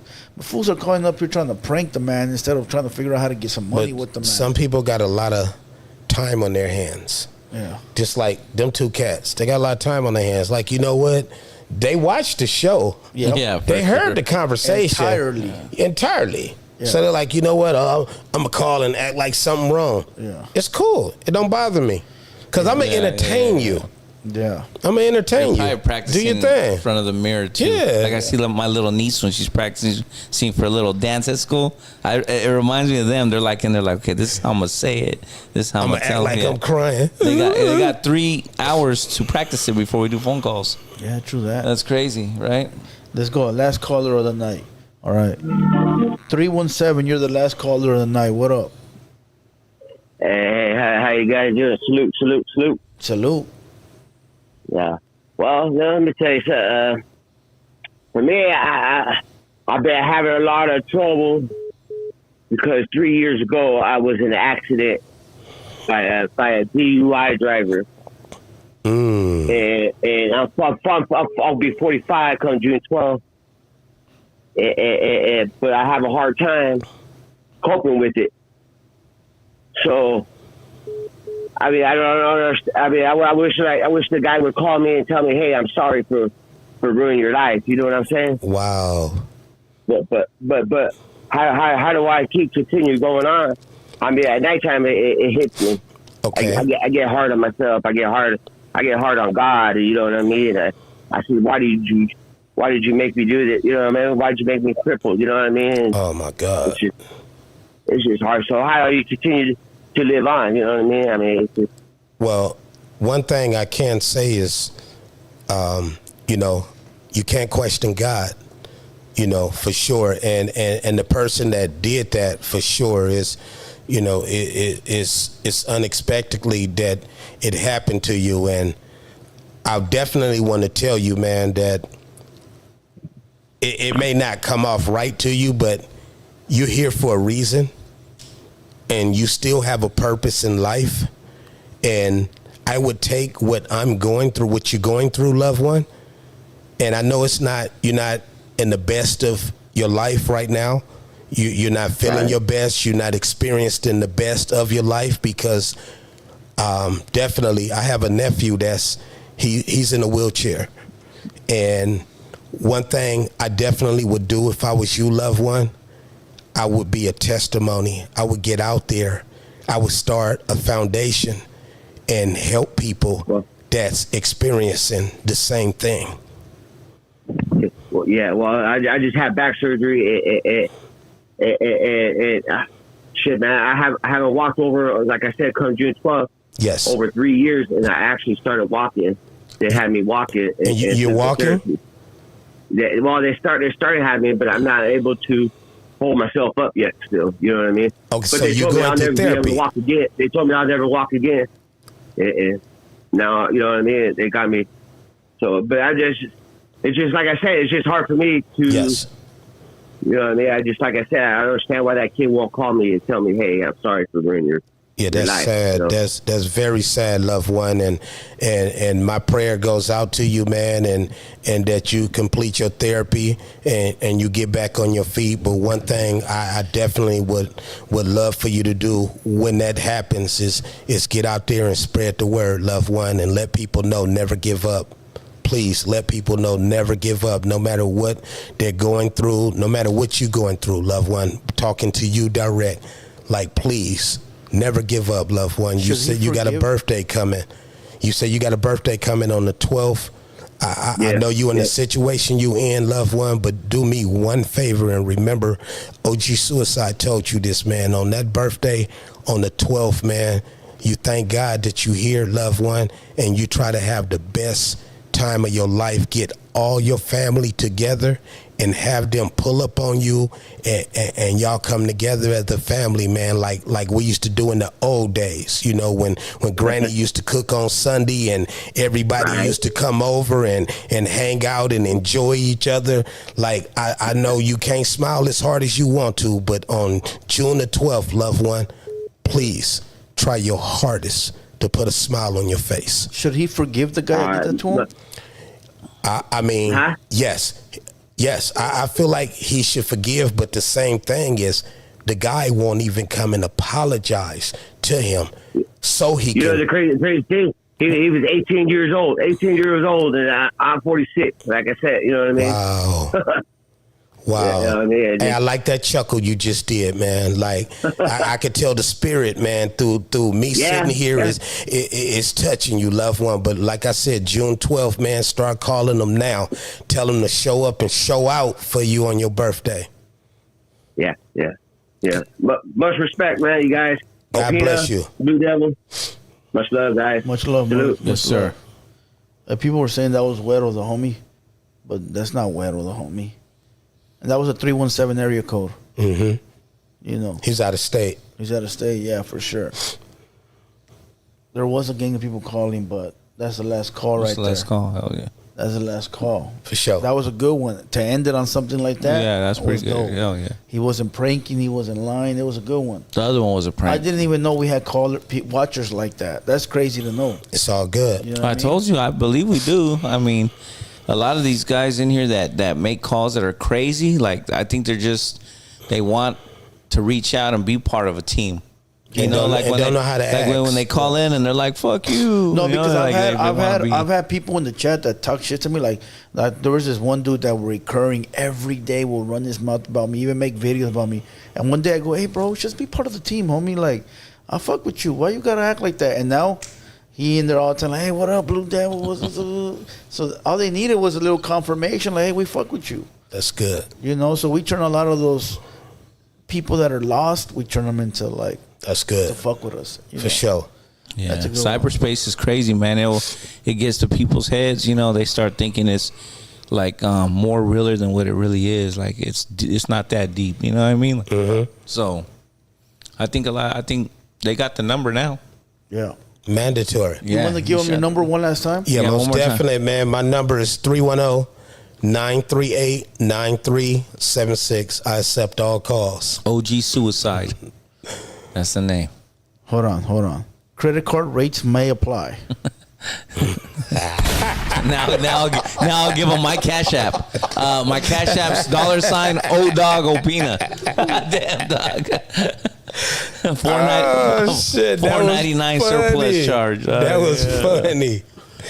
That was funny. Man, appreciate you. You know, making the drive. You know, coming through the thunder. All that. I went all around. That's right. My word means the world to me. I'm from the old school. Yeah. You know, if I get my word on me, I got to stand on it. That's just what it is.